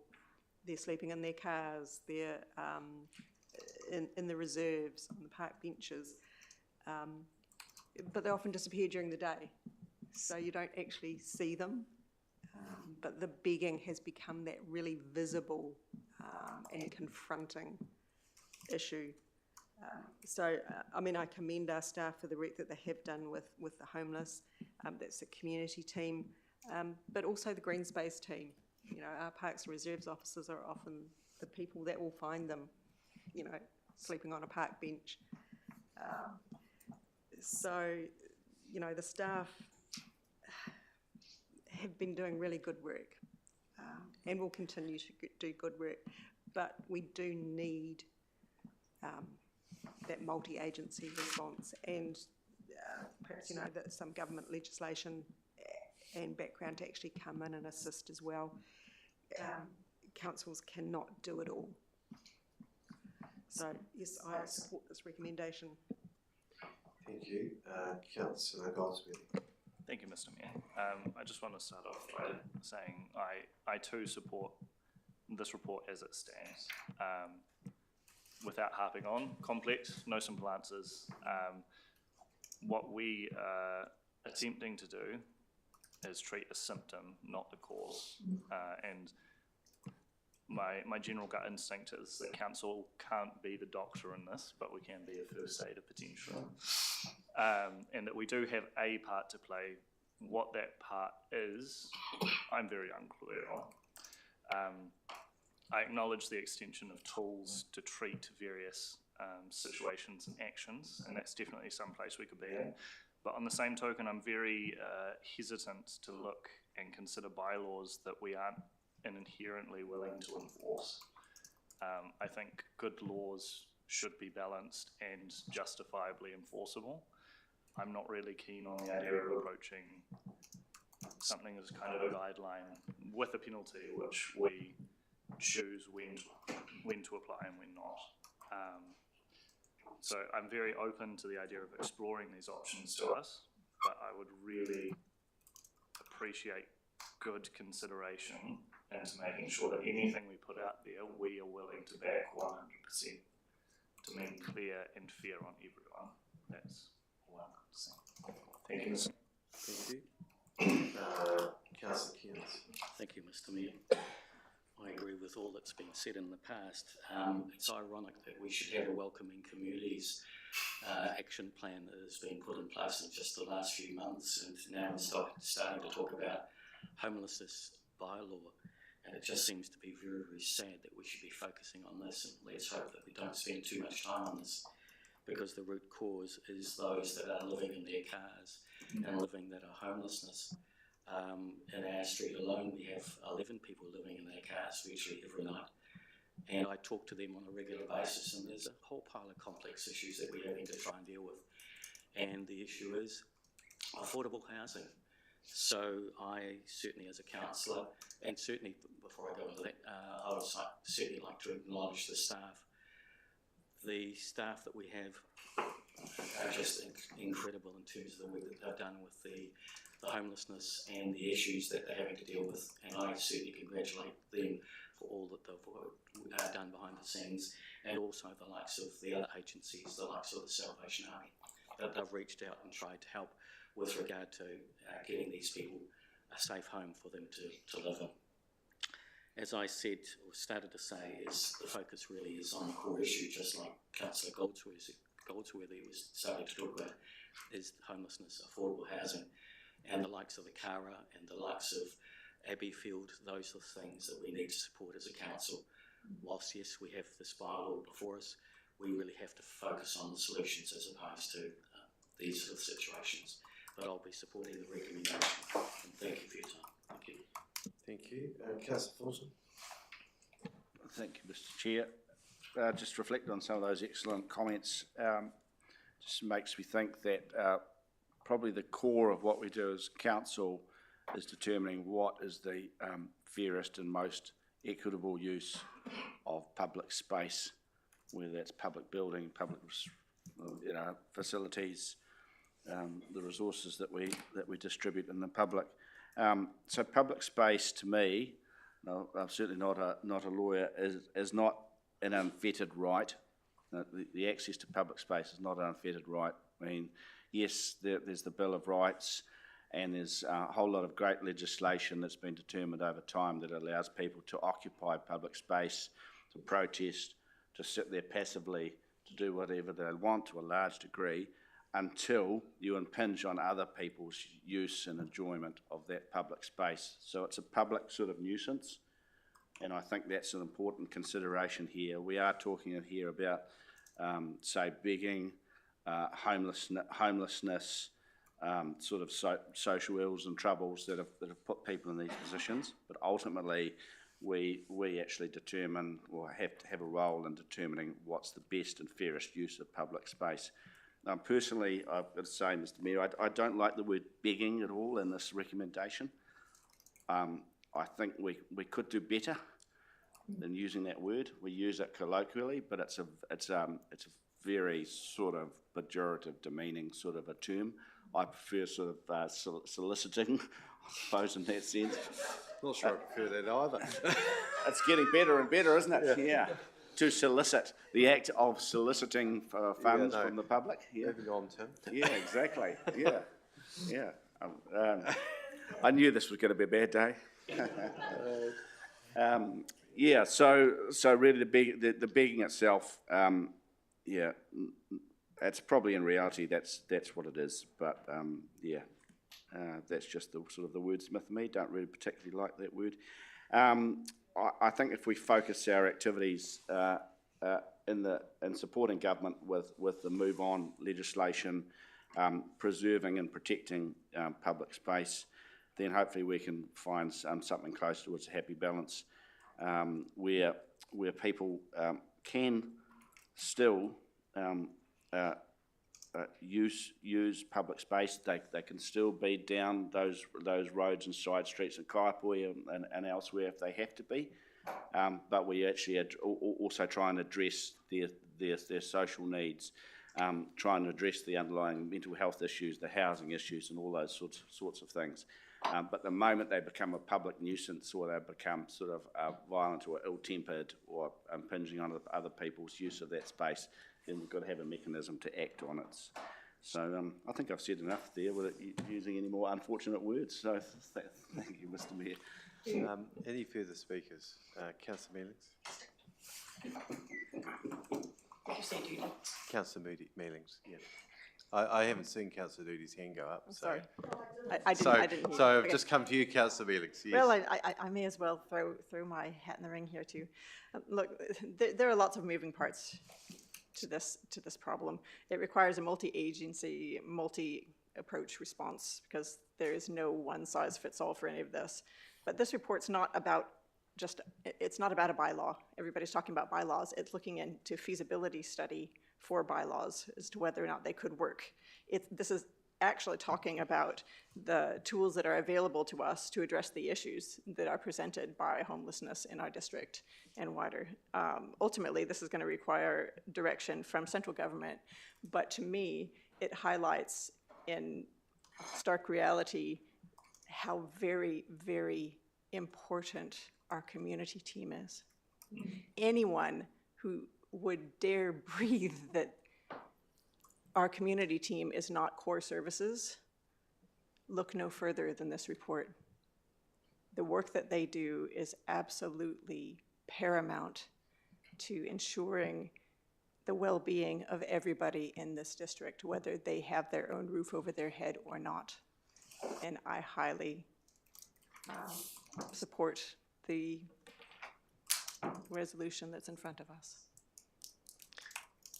because this problem's not going away anytime soon, and we need to figure out how we can help our people, all of them. Further speakers?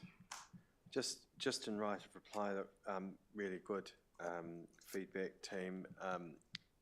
The three things, just to draw our attention back, was to just note what is going on here already. It's the multi-agency work, it's the feasibility of whether a bylaw is a tool that we need to have here or not. And the third is in principle support of the Move On legislation, which the government is, like I understand, due to introduce anytime soon. I heard it was this week, but I'm not entirely clear that it may be this week or next, but I just heard that the other day. I have been very disappointed with some of the messaging that's been around in a default position is that it somehow is automatically the council's fault or problem. Well, as we've indicated here, it's not. Council certainly has a role to play. Some people do expect that the council can solve every issue. Well, we just can't. These are very complex issues. There's often a range of reasons which contribute to it. If the bylaw was a tool that we could use in every instance, we probably wouldn't and they're enforceable. And that's the key bit, as Councillor Goldsworthy indicated, is you can put them in place, but it's around the enforceability. Can I say to our kind-hearted, wonderful members of our community, if you want to stop begging from occurring in the street, stop giving, because that is not helping the people that have the issues. They feel they can come here because we're a kind-hearted community, and that part and welcoming, absolutely.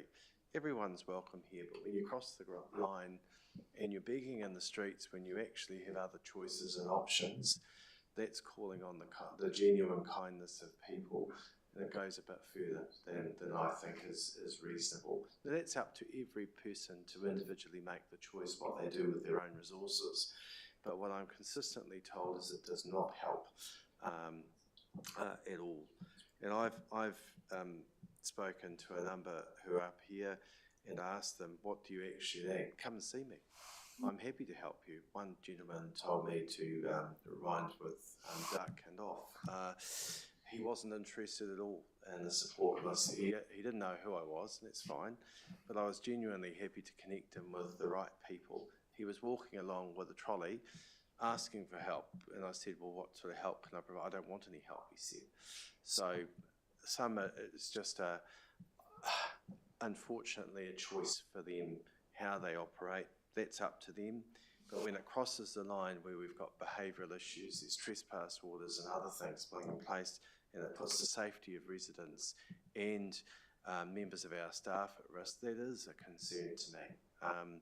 And there does need to be tools in some instances where it gets to that step, that those individuals perhaps have other choices which isn't here. And I don't want anyone to feel unwelcome, but it gets to that point at times, and no one's safety should be put at risk, and that's what sometimes happens there. So there are a number of people I do talk to who also, there's a gentleman I know who was rehoused that was living rough on our streets. He's a lovely guy. Because I'm up early in the morning, I go down to grab a coffee on the way to work here often.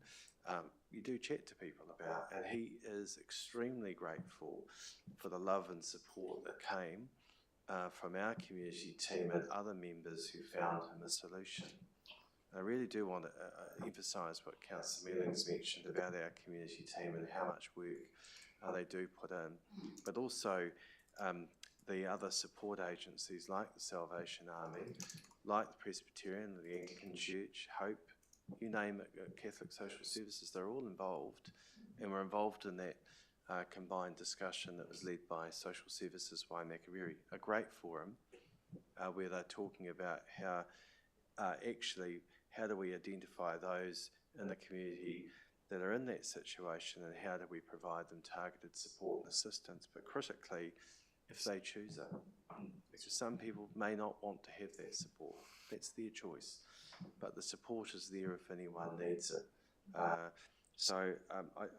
This report is good in that it brings those matters into one area where we can see where there's actions going on and steps about what we may wish to consider in the future. So thank you to our team for the work, our policy team in particular, who do a great job in this district, who look to make sure that what we're looking to put in place isn't a knee-jerk reaction and is considered amongst the realities of what is existing in other areas, what works, what doesn't work, and provides us the options and makes sure that we're on a legal pathway, not one that's, what was the words of a former politician? Pretty legal, I think was the words.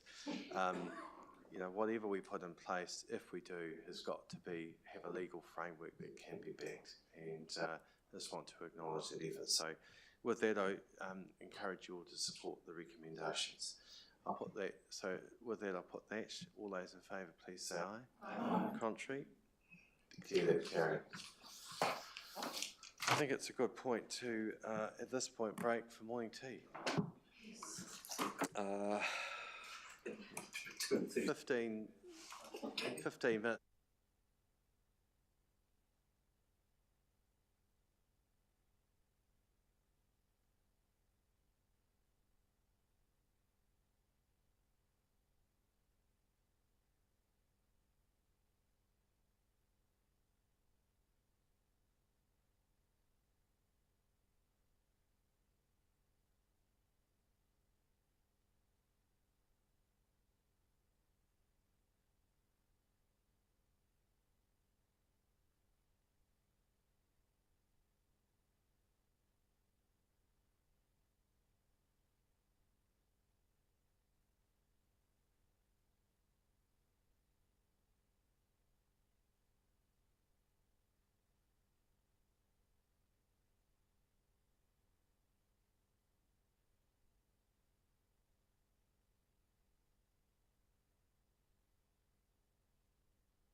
Ready to go, we might resume our meeting.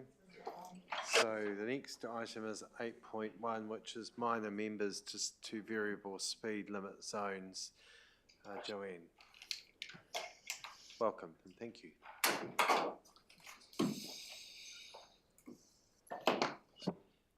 Thank you and good morning. So this report seeks approval for some minor changes to school variable speed zones that had previously been approved by council. There are 12 changes proposed. 5 of these relate to where we've been out and had a look on site and we actually can't physically locate the sign where we had hoped, so we do need to move it slightly. And that's primarily around clashes with street trees and driveways, so making sure we can put the sign somewhere visible. 2, we have had a look at and have considered that it's actually more effective to use the current location and socket and pole, so we have recommended they stay where they are, but they'll have the new signage installed there. And there are 5 that we had noted in the original reports which were actually errors.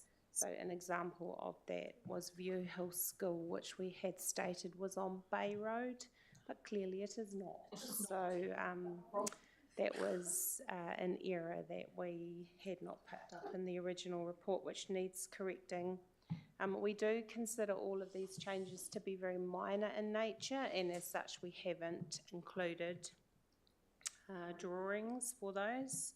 I also noted in the report we have received confirmation of co-funding from NZTA now for the signage work. We have tendered the electronic signs and got a very sharp price, so that's looking very positive, and it's likely that we will deliver under budget.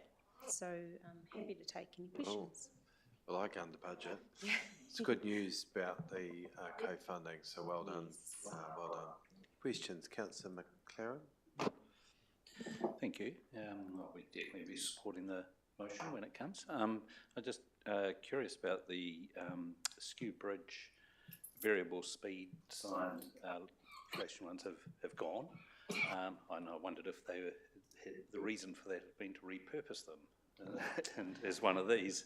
No, unfortunately the Skew Bridge signage, we've had our second lot of vandalism of those signs. This is the second time that we've had someone come in and with a grinder and basically cut out the batteries and steal the batteries out of the sign, and they've actually done a lot of damage to the sign trying to get them, the 2 signs, trying to get them out, to the point where I don't think the signs will be repairable.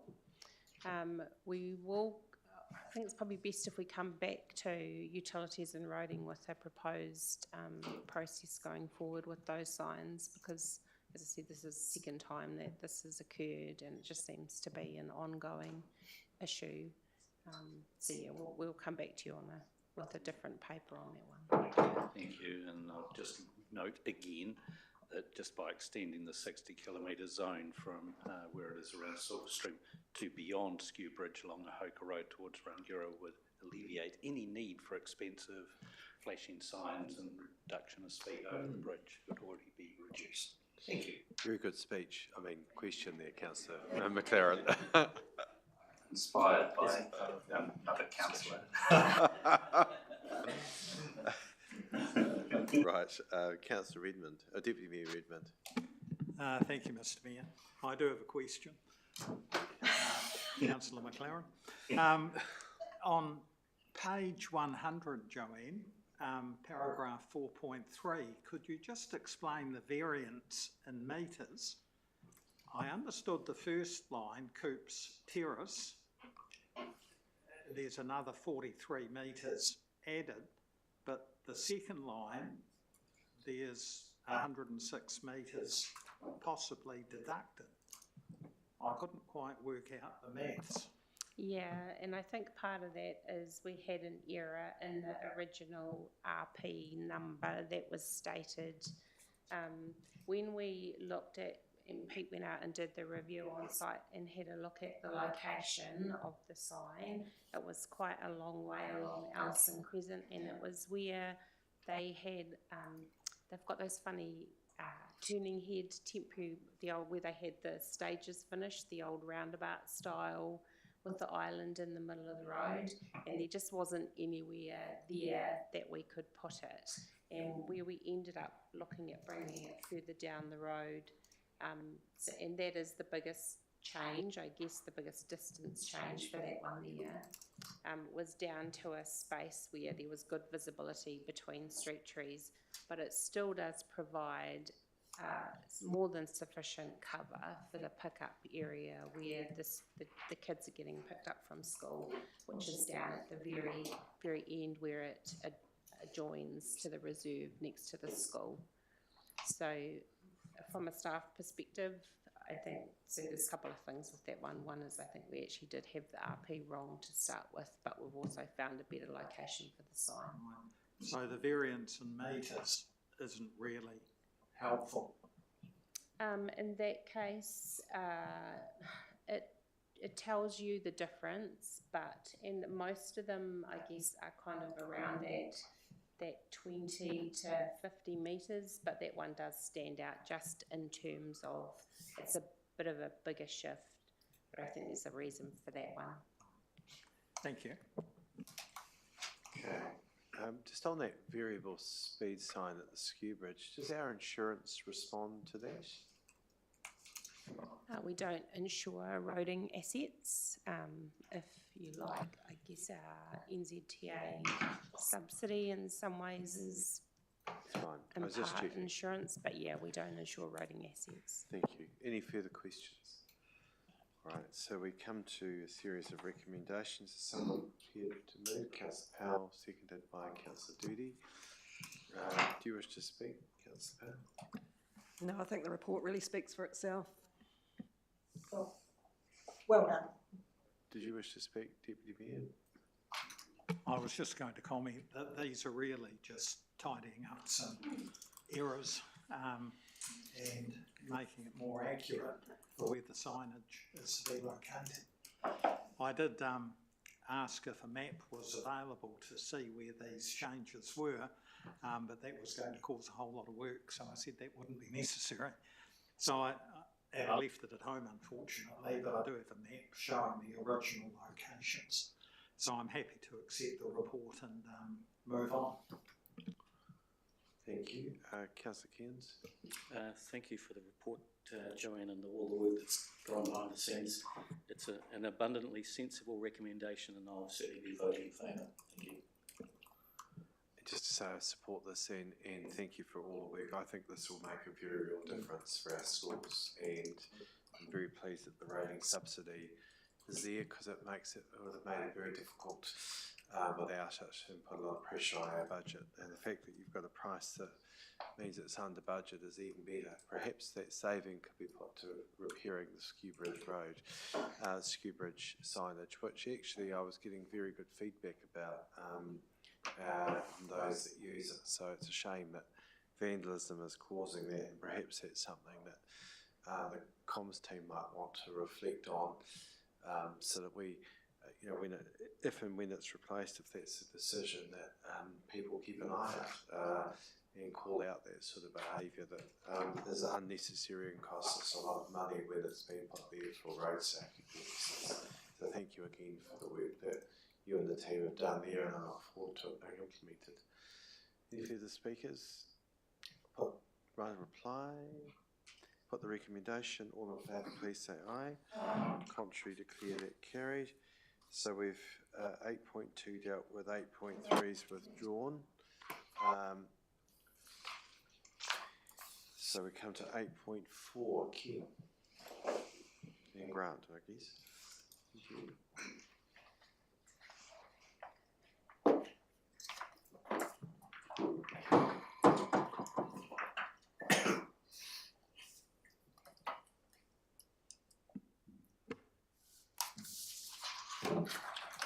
So this report is presenting a revised terms of reference for the fee waiver subcommittee, and it's also giving an update on the fee waiver grant scheme up until end of December last year.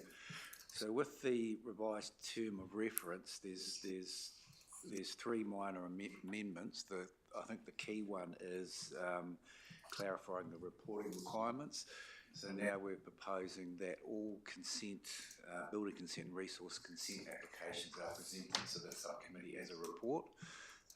And that's just noting the high dollar value of those. So there's, some of them are $5,000 plus.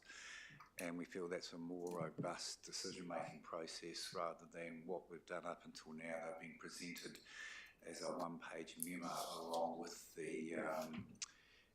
the facility fee waiver projects, and we've also got an update of the grants that have been made as well.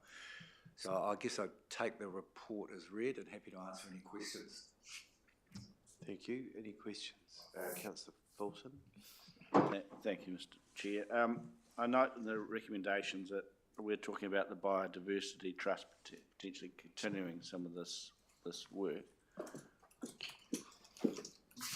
Sorry, that's the keep bringing you a beautiful report. It's all right, wrong one. All right. Yeah, should we keep quiet? Thank you.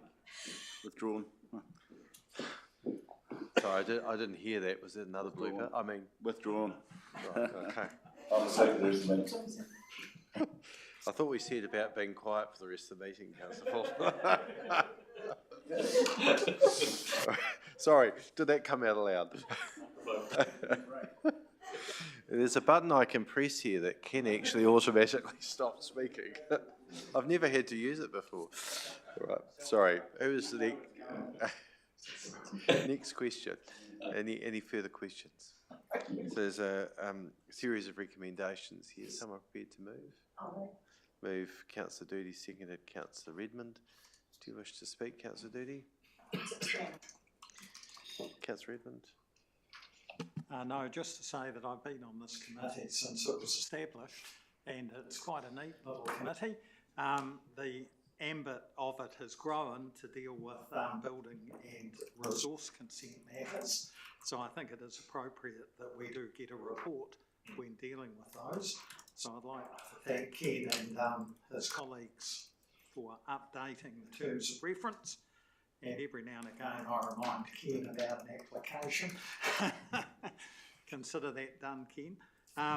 So no, very supportive of this committee, which I must admit has grown. We now have 6 members. I think originally it was 3. With Councillor Bryan was on it initially. Doody. And Doody, yes. So the membership has changed a little bit over the period. So good to see Wendy, Councillor Doody back on it, along with our other colleagues. So I'd certainly recommend approval of the recommendation. Thank you. Any further speakers? Right of reply if you'd like, Councillor Doody. Thank you. I'll put the recommendation. All in favour, please say aye. Aye. Contrary, declare it carried. Next, 8.5. It's you again, Ken. So this report is informing. Sorry, I think it was just we're just making sure.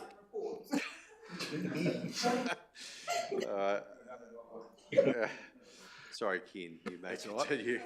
So what we've got here, this report is informing the council on the costs of the October and November wind events from last year, and also the fact that it highlights the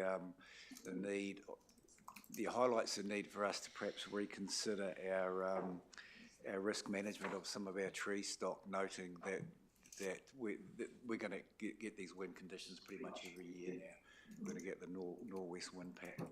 And so again, I'll take the report as read and happy to answer any questions.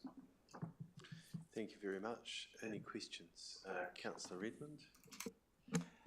Thanks for the report, Ken and Grant. On page 142 of How Diligent, paragraph 1.9, you've broken the costs down by ward, it says. I just wondered, I don't recognise some of these wards.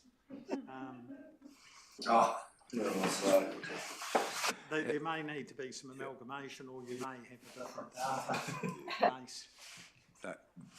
That's actually a good point. So it's more relating to the area. I thought that might be the case, but perhaps we can just get rid of the ward and put perhaps area, or unless you want to do it by ward. I think the way it's presented is the best way to do it. So yeah, I think we just need to take the word ward out of there and have it as area. Thank you. Any further questions? Councillor Goldsworthy? Thank you, Mr Mayor. Weird question, I may have missed it in the report, but do we currently assess the, I suppose, the risk factor associated with these wind events currently? And were any of the trees that fell in the wind, were they identified previously? So our current maintenance program, we have our rural trees on a 7-year cycle, and our urban trees are on a 4-year cycle. And I just want to also add that we've recently appointed a new tree asset officer to the team, who is a very experienced arborist. So I think it's going to give us more capacity to look at some of the mitigation facts, because every time we go out to our contractor to request like a visual tree assessment, that comes with a cost of about $1,000. So now, come 13th of April, we'll have the ability to do that in-house. But I guess to answer your question directly is that if we have areas that we're concerned about, then we do ask the contractor to go and assess them. So, sorry, supplementary to that, previously before this event, they weren't, I suppose, areas of concern? They hadn't been identified as areas of concern. I thought, sorry, I must add to that, 95% of the damage was pretty much limbs come down as opposed to actually wind-thrown trees. So that suggests that there's, I guess, an element of resilience to our current tree stock. Okay, cool, thank you. Councillor McLaren? Thank you.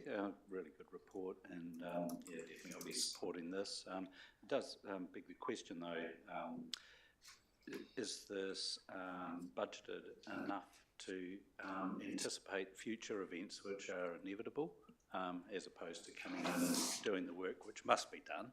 We're not going to turn around and stop halfway through clearing these limbs and what have you, because the budget's run out, and come back next year to finish it off.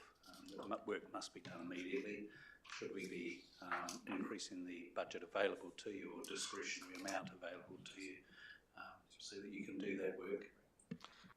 Thank you, Councillor McLaren. That is something that we're currently looking at as well, and looking to prepare a staff submission on as well, so that we can address the ongoing impacts of some of the storm damage.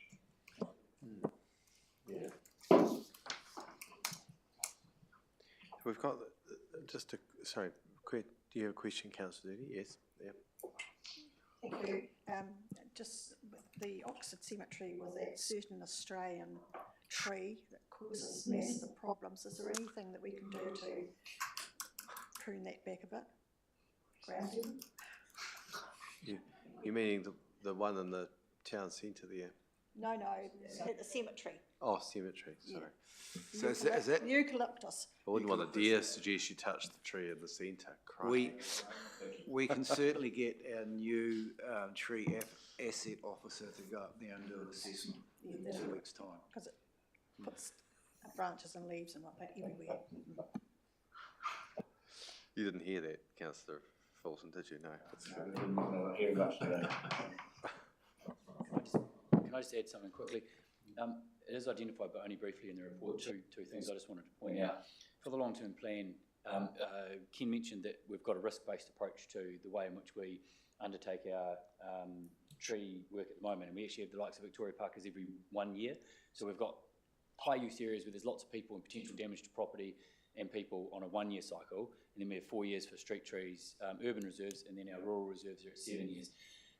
We changed that about 10 years ago. And we need to look at it again to make sure that with climate changing, with different wind patterns that we're getting, is that actually the right risk approach to take now? Because there are certain things we can do change that. We can look at the west part of the district and say, well, we're getting more damage in the west part because we get stronger winds in October. So do we need to actually have some of those areas maintained more regularly so that they are more resilient to those wind effects that we actually have? We need to weigh up the cost of that versus the cost of coming in afterwards and actually cleaning it up, but also the safety component of that as well, which is really important. We also identify in the report that we will look at having additional budget in the tree budget for storm-related work, and if we don't use it 1 year, that's absolutely fine. It can go towards paying off the cost of using it in other years. So just further to that, might it be wise to consider that as part of the rating review that we've just approved earlier, as it looks into that, and whether there's a better mechanism to in fact look after those, because as has been indicated by colleagues, there's a regularity of weather events. Trees are one of those, part of it, so maybe it's something that could be considered as part of that. Yeah, we can do that. Does that answer the question? Yeah. All right. Who else did I have? Councillor Doody, you asked your question. Any further questions? Sorry, Councillor Mealings? I just wanted to just flesh out what you just requested in here. So at the moment, we don't have a want of a better word, a tree resilience line item for windstorms, because what did concern me in here is that the money for responding to the wind events came out of the street reserve and cemetery tree maintenance contract, which I think, for instance, you know, that's broadly applicable across the district. Isn't that also where the replant in Mandeville, where that tree line is coming down from? Is that part of that as well?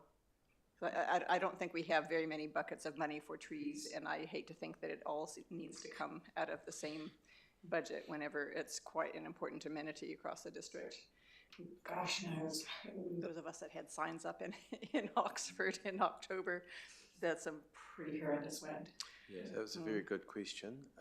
So, the staff wish to answer? Yeah, so this report's identifying the fact that we've had an overspend. Well, we will have an overspend at the end of the year, so we won't be reducing any other level of service or any other budget provision for the things that we'd already identified it for. The budget will end up being $100,000 overspent at the end of the year. We do have day works budgets within the tree contract at the moment to be able to spend on day works, but when we get a wind like we had, those day works budgets just can't anticipate that amount. And it is quite difficult to anticipate exactly when those are going to be. Often we get them in June. Often the southerlies are the ones that push the trees over, not the norwesterlies, because they're actually used to the norwesterlies. But when you get a norwesterly that's that big, the rest of the district suffers. So historically, we haven't put in a large budget to anticipate a storm event, because those storm events haven't been every year, but they are getting more common, and we are seeing damage in certain areas like the west of our district because of those high norwesterly winds being more common as well. So we need to do more work to determine those high risk areas and what budgets we could put in place to be able to actually mitigate that in the long term. But those budgets, we would hope, would be over and above what's currently in the contract. In terms of replanting, in each of the wards, we have a replanting budget, which is separate to the contract as well. That's outside of the tree contract. Is it a landscaping budget? There's a general landscaping budget. We also have a tree replacement budget, which is actually sitting inside the parks contract, and that looks after all of the shrub beds that we've got, and then all of the trees as a replacement budget as well. So they're separate to this. Thank you. Okay, no further questions. Councillor Ward, you wish to move? Seconded by Councillor McLaren. Do you wish to speak?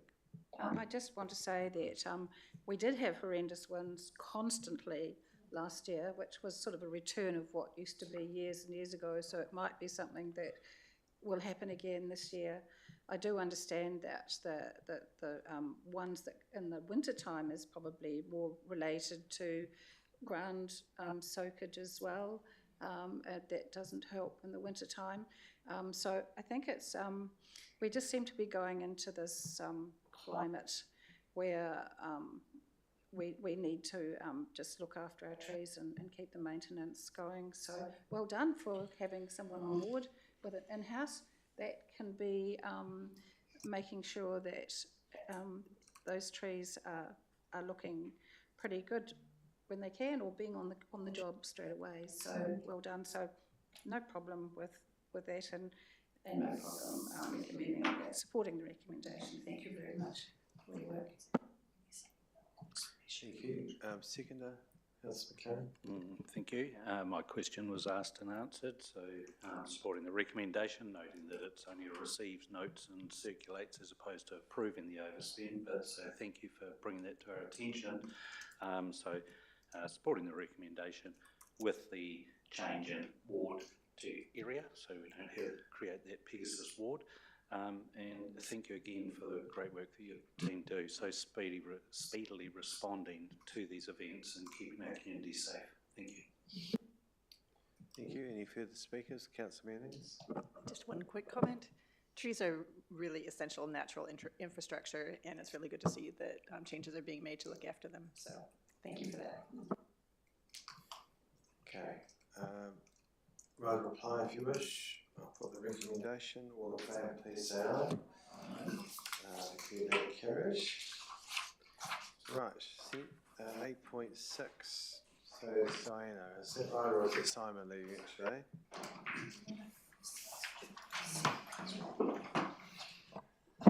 Thank you, Mr. Mayor. Sorry, yes, you'll have me today instead of the lovely Diana. Always welcome.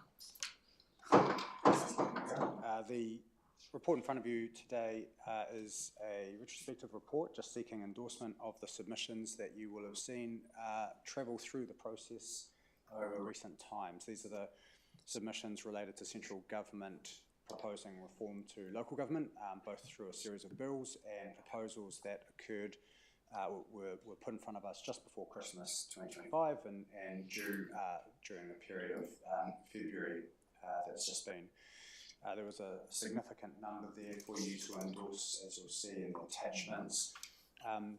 Something unique about this particular set of submissions was that we created a working group across council to deal with them because of the significant complexity and interdependencies across those pieces of the proposed legislation and proposals.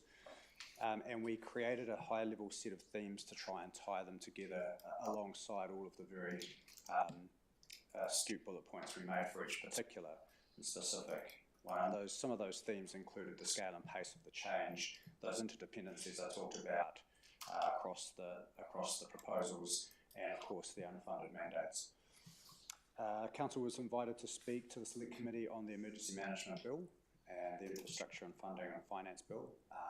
We are finding that invitations to speak to Select Committees are not as common as they were, but it was good to see that we got selected for those ones there. I'm very happy to take any questions the Council might have, Mr. Mayor.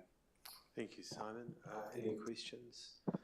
I just want to observe and thank you and the team for all the work right across the organisation and the preparation of all that. It's been a huge piece of work, so and continues to be with the changes that are coming. So thank you for that.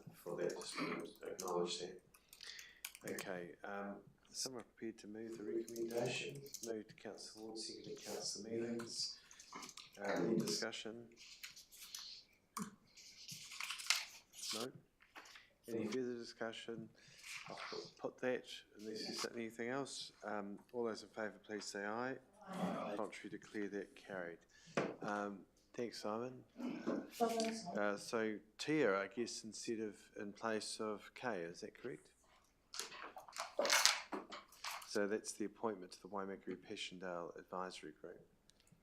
Yes, thank you, Mr. Mayor. The advisory group has feels that community representative will add value to the work that they are doing. They have therefore requested the appointment of 3 community representatives. The previous chairperson, Neville Atkinson, and then Russell Keatley, and then also Mr. Aaron Clark. I will take the report as read. Thank you. The Chair of the Advisory Group, do you wish to add anything?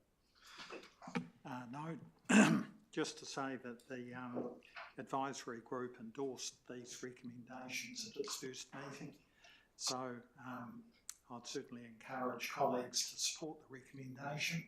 The details of Russell Keatley, Neville Atkinson and Aaron Clark are referred to in the report, and we feel that they would be able to contribute to the group. The terms of reference are also attached to the report and worth having a look at some stage. Okay, is there any questions? Do you wish to move? Yes. Seconded by Councillor Doody. Would you like to speak? I think I've already spoken and said enough. Councillor Doody? Very much in favour of and very pleased to see the previous councillor on there. And I'd like to endorse those remarks. We spent some time at the advisory group considering who might be appropriate, and both Neville and Russell have been leading a project around the Passchendaele Trail, and I think that it's appropriate that with their passion and enthusiasm for that they're invited on, as well as Aaron Clark, who travelled to Passchendaele last year,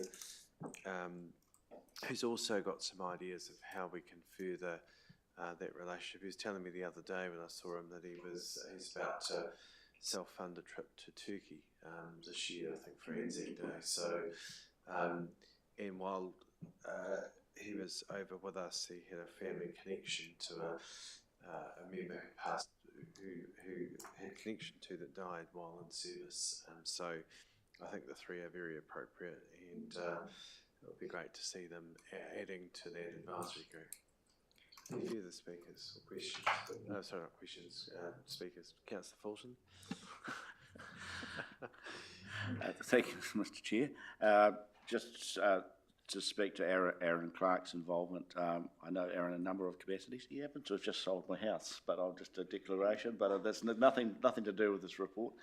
I know that Aaron is going to be an admirable addition to this group. I travelled with him a couple of years ago and he was fantastic. He took the best set of photos that you've probably seen when we were in Belgium, and all the backgrounds, his enthusiasm for this and his knowledge of Passchendaele in Belgium is enormous, and yeah, look forward to his contribution to this group along with the other members. So yeah, you'll be in good hands there, so thank you. Thank you. Any further speakers? Right of reply?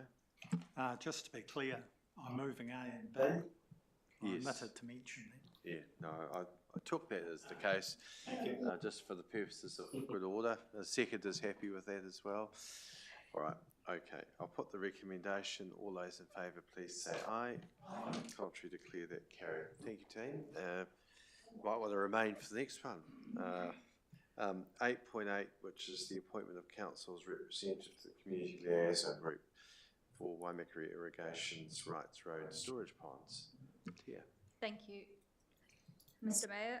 As the council will know, that Will is wanting to develop a storage pond in Rights Road, and their consent application was taken on appeal to the environmental court, and as part of the court ruling they were requested to establish a community liaisons group, and they require a council representative to serve on this liaison group. All the details are in the report, and it is recommended that we appoint the council's portfolio holder for drainage, stock water and three waters, Councillor Fulton, to this community liaisons group, and I will take the report as read and happy to answer any questions that I can. Thanks, Tia.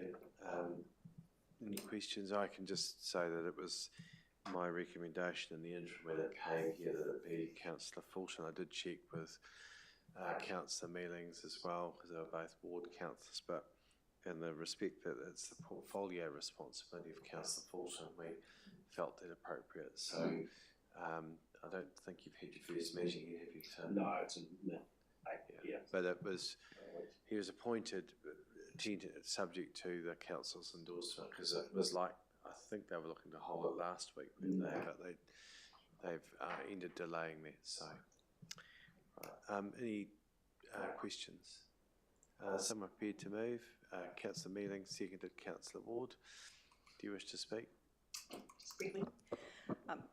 Whenever the idea of this came up, I instantly thought of Tim.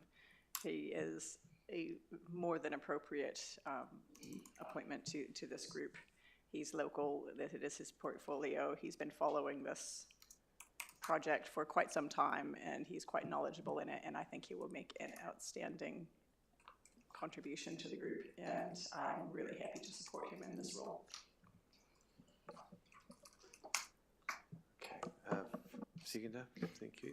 Yes, I'm really happy that we have Tim. This is a really, really important storage pond scheme at Whites Road. It's been long coming, and it's very important for the district to see it become operational, and so Tim's the best person on the job to be representing us, and he'll do a great job. Any further speakers? Well, I was going to... Would maybe just, you should... No, I was going to say, but Joan has actually said everything she needed to say. There we are. Well done. There we are. You've spoken well, Joan, as always. 2 August. Two very fine elected members without any reflection on age or anything else. Right, okay. Gosh, we're getting very PC today, aren't we? Right, okay. No, well, we haven't been, but I'm trying to get it back onto PC. And right, moving along. Thank you. Any further speakers? Right of reply, Councillor Mealings, if you wish. I'll put the recommendation. All those in favour, please say aye. Aye. Contrary, declare that carried. Right, the next one is on Anzac Day, and I think we'll just have a break for a brief workshop.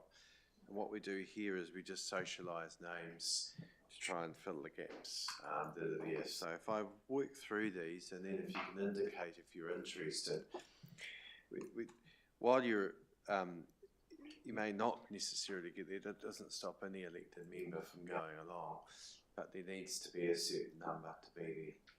Tia, anything you want to add to that before we? No, Mr. Mayor, they're all the same as previously, although they did change the times. You will note in J for Kaiapoi and for Rangiora to assist with elected members who wants to attend both. And also we learned from last year that they did actually lay reefs at the Logan War Memorial, so we will be organising a reef for that. So that's the only changes or amendments to the report from the previous year. Thank you very much. I've already indicated the ones that I can attend. So, yeah, so firstly, did you have a question, Councillor Ward? Just to let you know that I'll be out of the country at that stage. Okay. I won't be available. Sorry? I would be. You're, well, with respect, Councillor Doody, you can go in your own right. So, all right, let's work through it. So firstly, we've got a hoka. So Doody, Mealings, McLaren. Oh, how many would like to go? It's my hoka. Mealings. There's 4 of us. Doody and McLaren. Well, we can't have everyone, but you're welcome to attend. So can I suggest that there's 2 that go in there rather than everyone and sundry? Yes, definitely. Ward councillor and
It's clear on that. Well, from the chair, I'll move the recommendations with the names that we've inserted. Someone prepared to second that, Councillor Ward. Just again to just acknowledge and thank the staff for all that goes into putting this together. It's a very big day. I know I get to the end of it after 2 days of it, I'm ahead of it. Thank you for all the support that comes in to that. It's really appreciated. One question I'd just like to ask is that the sound system, I did ask that that was looked into. Can please be assured that we won't have issues in Rangiora and Kaiapoi with sound systems, so it's all under control. Through you, Mr. Mayor, I got confirmation this morning from Green Space that the sound systems for both those services has been sorted. Great. Yeah, well, we just take care of the main Rangiora and Kaiapoi ones because they're the biggest of the services. If those other smaller ones do require support, they haven't ever talked to us about that. So that's where we put our effort in, because 2 years in a row they were pretty bad, and we were getting the blame for it. So we did, thanks to Jeff and Chris and team, we did step in and get it sorted. Just for members, I will send an email just requesting who will be attending the breakfast in Kaiapoi, and then I will organise the tickets for those members and have that delivered to councillors. Thank you. Is there For the breakfast. a hand up there, Simon, to speak, or are you just stretching? Are you putting yourself forward to... I just saw the hand go up and I thought, oh, then it came down, I wasn't sure. Yeah, when you do that, can you circulate the list so there's no who's attending what? Yes. Yes. It goes out in a memo normally, doesn't it? All right. Seconder was Councillor Ward. Did you wish to speak? Have a great day. I hope the weather's lovely for you. Indian summer. Any further speakers? Also, I should have mentioned this, the acknowledgement to all the RSAs that put in a huge, and community organisations that put in a huge amount of effort, and the flyovers, which Ivan Campbell undertakes, which is very generous of him to do. All right, I'll put that. All those in favour, please say aye. Contrary, declare that carried. Now, the governance statement, I understand it only went out this morning and it was to be withdrawn, but actually we do need it to be considered because we're the last council within our mayoral forum to have that completed. Is that correct? Last of two. Last of two. So has everyone now had a chance to have a look at it, or would you like a few minutes to do so? My understanding is there isn't many changes, Chris, is that right? Yeah, so fundamentally there's three minor changes, which update of the elected members' details following the elections, update of the population numbers, and we changed some of the wording around representation review in 6.5, mentioning that it's due in 2027, following 6 years since we last did one. What's the population reflecting in there? Because we've just to check. I have to pull it up. Sorry. It needs to be 74,000. That's good, or thereabouts. Is that correct? I think Councillor Mealings has found the right page before. Yeah, I just can't get access to Diligent at the moment. Yes, on page 9. All right. Does anyone want a bit more time to have a look through that before we approve it? I've got a couple of questions. Sure. Do you want a few minutes? Break for a couple of minutes? All right, we'll just...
Councillor Powell.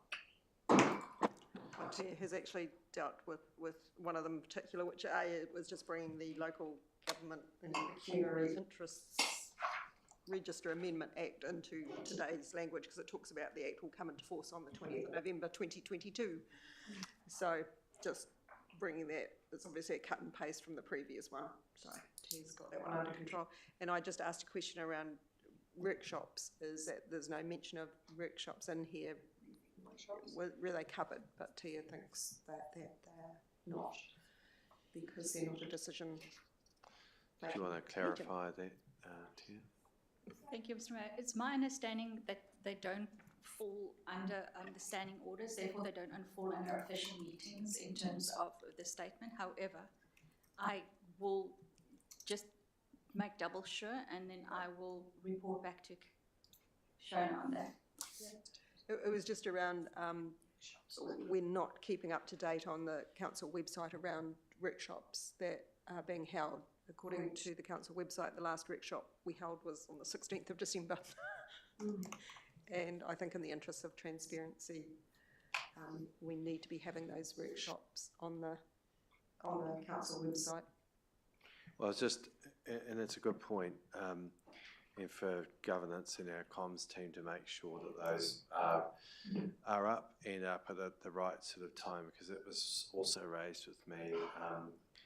David Hill contacted me to see what was on the workshop agenda recently, and it wasn't there, so he said so.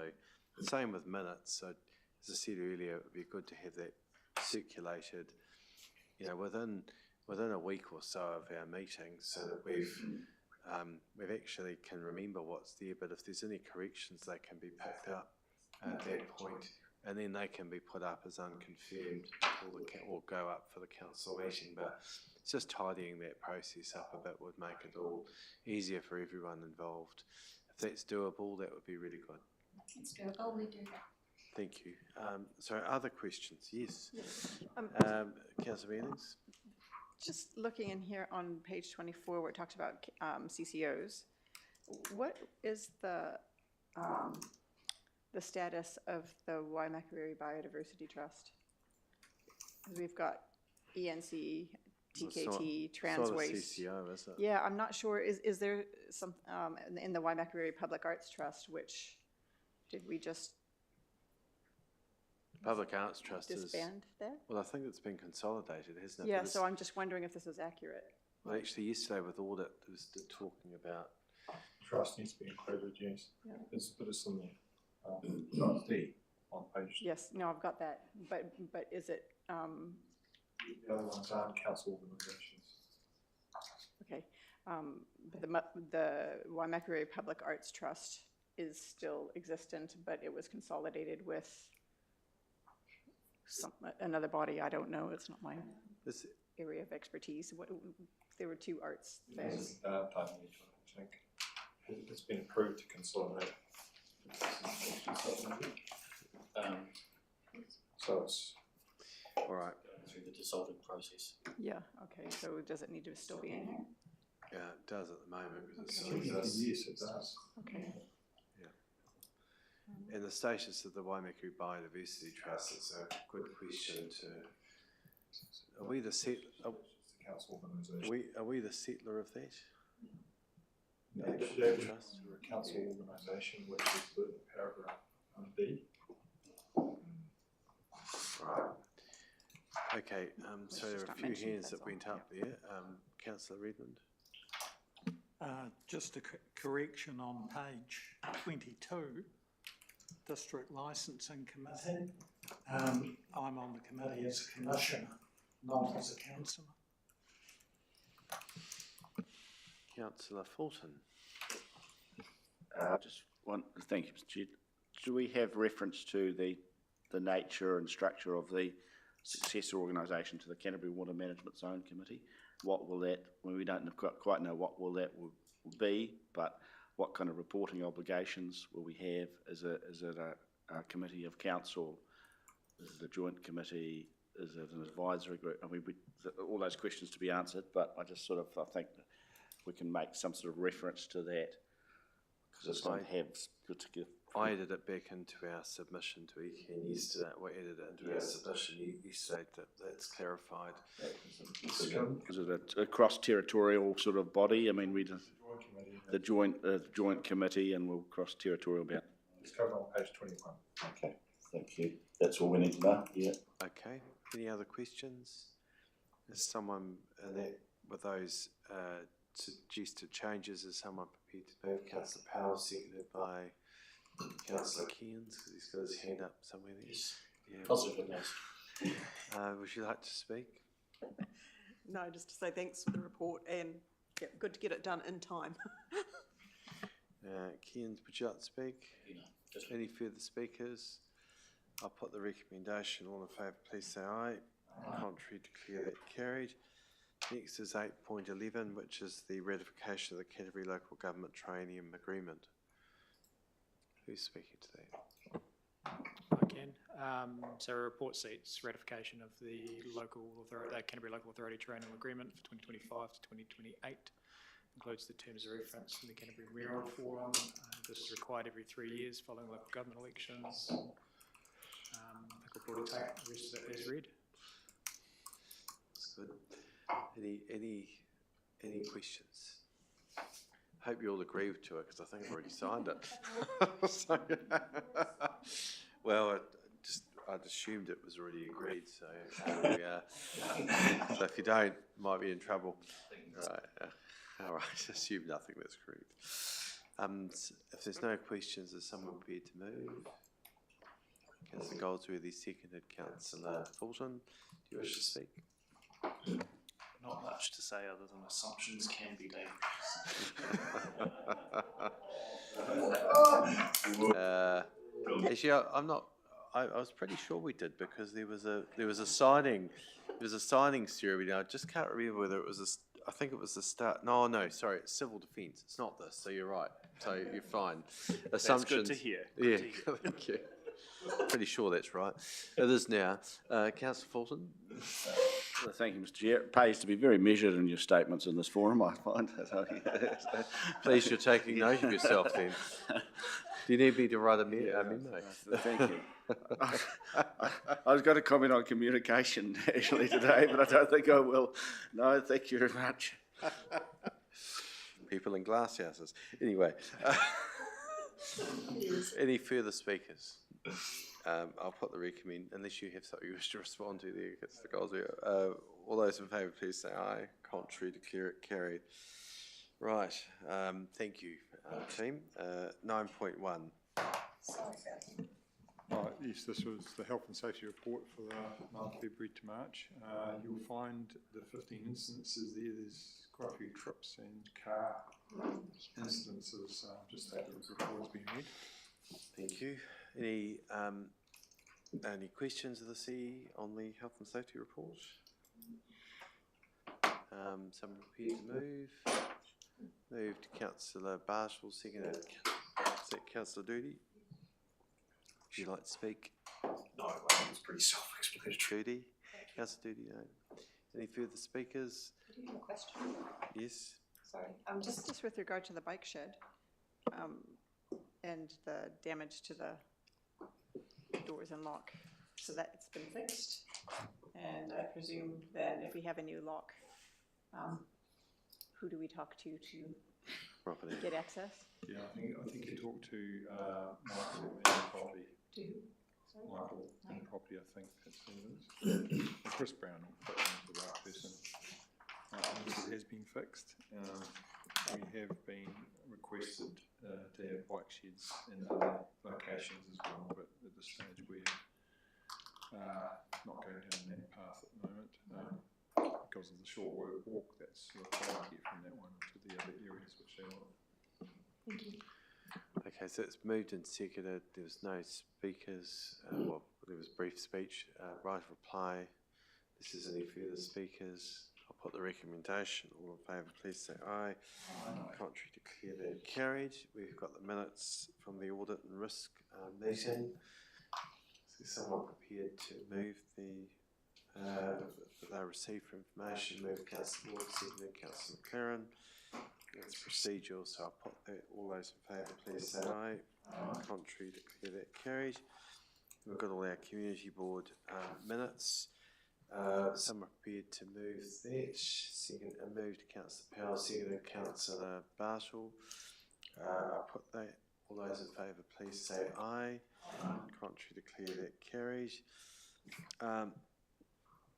Council portfolio updates. I've just there. We've got iwi relationships. I just want to acknowledge mention the annual hui, which I thought was excellent and really a great start to the year. And hopefully, we have an excellent relationship, but to be able to resume that means a lot. So it's a very valuable engagement, and we look forward to that continuing in future years. I've got I mentioned about cultural training. I'll talk to you about that a bit later. But that's something really important that I'd like to see us all do together. And we've worked on a plan for that, as I mentioned to you all at one point. I also had a lovely offer to me recently to help me in my Te Reo journey, which is very nice, for Makato, which came up to me when I was just down at Tuahiwi when I was speaking on the marae. He said, and I was talking about Dame Araha, he said he could feel her looking at him from her photo. And those of us who remember Dame Araha, she was a force to be reckoned with, an amazing lady. So it's lovely to have that offer, which is very kind indeed. But I'll talk further about the cultural training at a later stage. Any questions? Greater Christchurch, nothing really to update at this point. There is, at our last meeting, there was a recommendation that was put forward, which was agreed that that looks to put the partnership model really on hold while we're going through the workings of the simplifying of local government. It's not to say that the partnership doesn't have some works to wind down, but it's just at this stage of papers to come back with what that might look like, and that had been asked for some time. There's no point in replicating work streams that are going on at Mayoral Forum level and others. It just takes a lot of our staff time in the preparation of that, and where we can be efficient and save money, we should be considering that. So that report will come back to the next partnership meeting. It was an interesting discussion at our table about all that, but in the end we landed, I think, in the right space there. So Selwyn moved that, and we seconded it, and there was discussion with all the partners, including Ngāi Tahu, who did support that direction. So, and I understand from the CE that there's discussions going on at staff level about how they give effect to that. Philip or Nikki, anything you want to add? Okay. Questions? Government reforms, I think you're as up to date as me on those. So we haven't heard anything further around likely implementation. So apart from what we already know about. So they did undertake, in various discussions I've been party to in a range of local government forums, they have indicated that they will come back and talk to Local Government New Zealand before these are implemented. So that's a change. Because prior to that, these were being done in the absence of any engagement there. So both ministers, Watts and the other one escapes me, Bishop, have indicated that, so that's encouraging. And last week we called on to a meeting at short notice with Minister Willis and Minister Watts, and they were talking about the fuel shortage situation and telling us about what they were to announce the following day, which is great. It's a change from not having much engagement at all. So I think the work on the reset that's going on at a central government level through LGNZ is actually starting to work. So please, when I say please, it's more encouraging than it's been in the past, because we'd rather be working in partnership than working apart. All right, any questions? Right, Nikki, briefly on climate change and sustainability. Right. I'm sure you can email your update Okay. out as well. So, I know I say that to you often. Well, but I don't actually get the nice, tidy bullet point emails that you guys get. I have things that I need to fish through and sort out what can be talked about. So I would be envious of that. But I will keep it brief. You should be getting that support. Oh, I get updates and we talk about what's going on with the work streams and things, but they're just not simple things that I can give you a nice little sound bite because it's just not simple work. Well, we'll see what we can do to help you with that. Yeah. No, it's okay. She does a fantastic job. But as far as some nice, neat bullet points that I can give you, our organizational greenhouse gas footprint for 24-25, so it has to be retrospective, of course, is progressing well, and the draft report still on track to be completed by the end of March.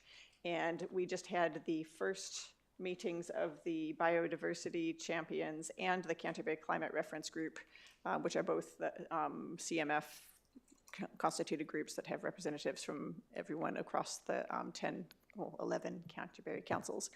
And suffice to say that everybody is happy to be back on board. It was interesting to hear from the smaller councils that they do, to confirm that they still find a lot of value in being part of those groups, so they don't have to reinvent the wheel. Even where they may not be blazing ahead in their own work schemes, they are grateful that they can actually see what the larger councils are doing and benefit from that work in that way. So those initiatives are working and they're enabling networking, really. So, but those were the first meetings of those. So everybody's just getting their feet under the desk there. Let's see, what else? The WDC, Natural Hazards and Climate Adaptation Coordination Group. So there are terms of reference being formulated for that. And they're proposing to put a group together for whatnot for that, and it may, Jeff, that'll go to management team before we see anything of that here, but that will be a very important bit of work there. The rest of council risk assessment, so the draft pilot solid waste climate risk assessment was presented to the solid waste manager, and they're hoping to get some feedback by the end of the week and the report to be finalized for review soon. And yeah, again, there's a lot of work streams that are going on that, I don't have a nice, neat package to give you here, but there's a lot of work happening in many directions. Let me see, with the food resilience project, that was something that we talked about probably at the end of last term, actually. And Green Space is now overseeing an intern who's at Massey University studying a master's in sustainable development, and she's working on a food resilience project from late February until May, and is just trying to sort of get a handle on our food resilience there. Some of the outcomes of her project might include high-level mapping of the district's food resilience ecosystem and identifying key stakeholders and features for council policy, the kind of resources that we need to support the community to contribute to food resilience, and just what council's role might look like in supporting and enabling that throughout the district. And I'll just end on this one. You guys might be interested to know, you maybe didn't know that we have a council EV bike loan scheme for staff and councilors, should you want one. And it hasn't had a lot of intake for a little while, but since we've had this fuel issue, they have had a couple inquiries just last week about them. So if you want to know about it, maybe ask VJ. All right. Yeah, well, in VJ's words, you might be interested to note I've had some inquiries today about the council's EV bike loan scheme, which hasn't had too much uptake since it was launched back in 2021 for staff loans. So I presume this is in response to rising fuel prices. Silver linings. Okay. So it's been around for a while, but it's still there, and it maybe needs some dust knocked off of it. But yeah. especially in light of recent times, so. All right. Okay, look, we are running short of time, so are these questions that need to be, yep, Very brief. Food Secure North Canterbury have started already to map all of our food producers and our manufacturers already. Yes. And that's already been transferred on to Nicole, Yep. who was the intern. Yeah. Yes. thank you. And that was, back whenever that started to happen, I had suggested that they liaise with VJ because she's got Resilience Explorer Rex that I always talk about. And that can be put in, hopefully, into Rex to find a way to put it in a spatial planning okay, good. context. Okay, anything further? Right, we'll just, any other questions that you've got? I guess we probably haven't really got much one. What? I don't think we've adopted that What adopted? scheme. I might double You used to check. talk about the bike thing. That's 2021. Okay, well, that is a good point to follow up though, because if it's not been adopted, we need to just get that checked. But any other questions you have of Nikki, do speak to her in your own time, so thank you. International relationships. Thank you, Mr Mayor. This has been a very busy area, so it'll take me about 10 minutes to run through it. Well, you can do it later then. No, I'm kidding. The only matter that has come up was the Passion Dale Advisory Group, and the council had today confirmed 3 community appointments. So that's all I've got to report. Thank you. All right. With that, thank you for that. Any questions of Councillor Redmond? I have no questions, no urgent general business. Matters to be considered but the public excluded are listed there. Is someone prepared to move? Moved Councillor Keane, seconded Councillor Fulton. I'll put that. All those in favour, please say aye.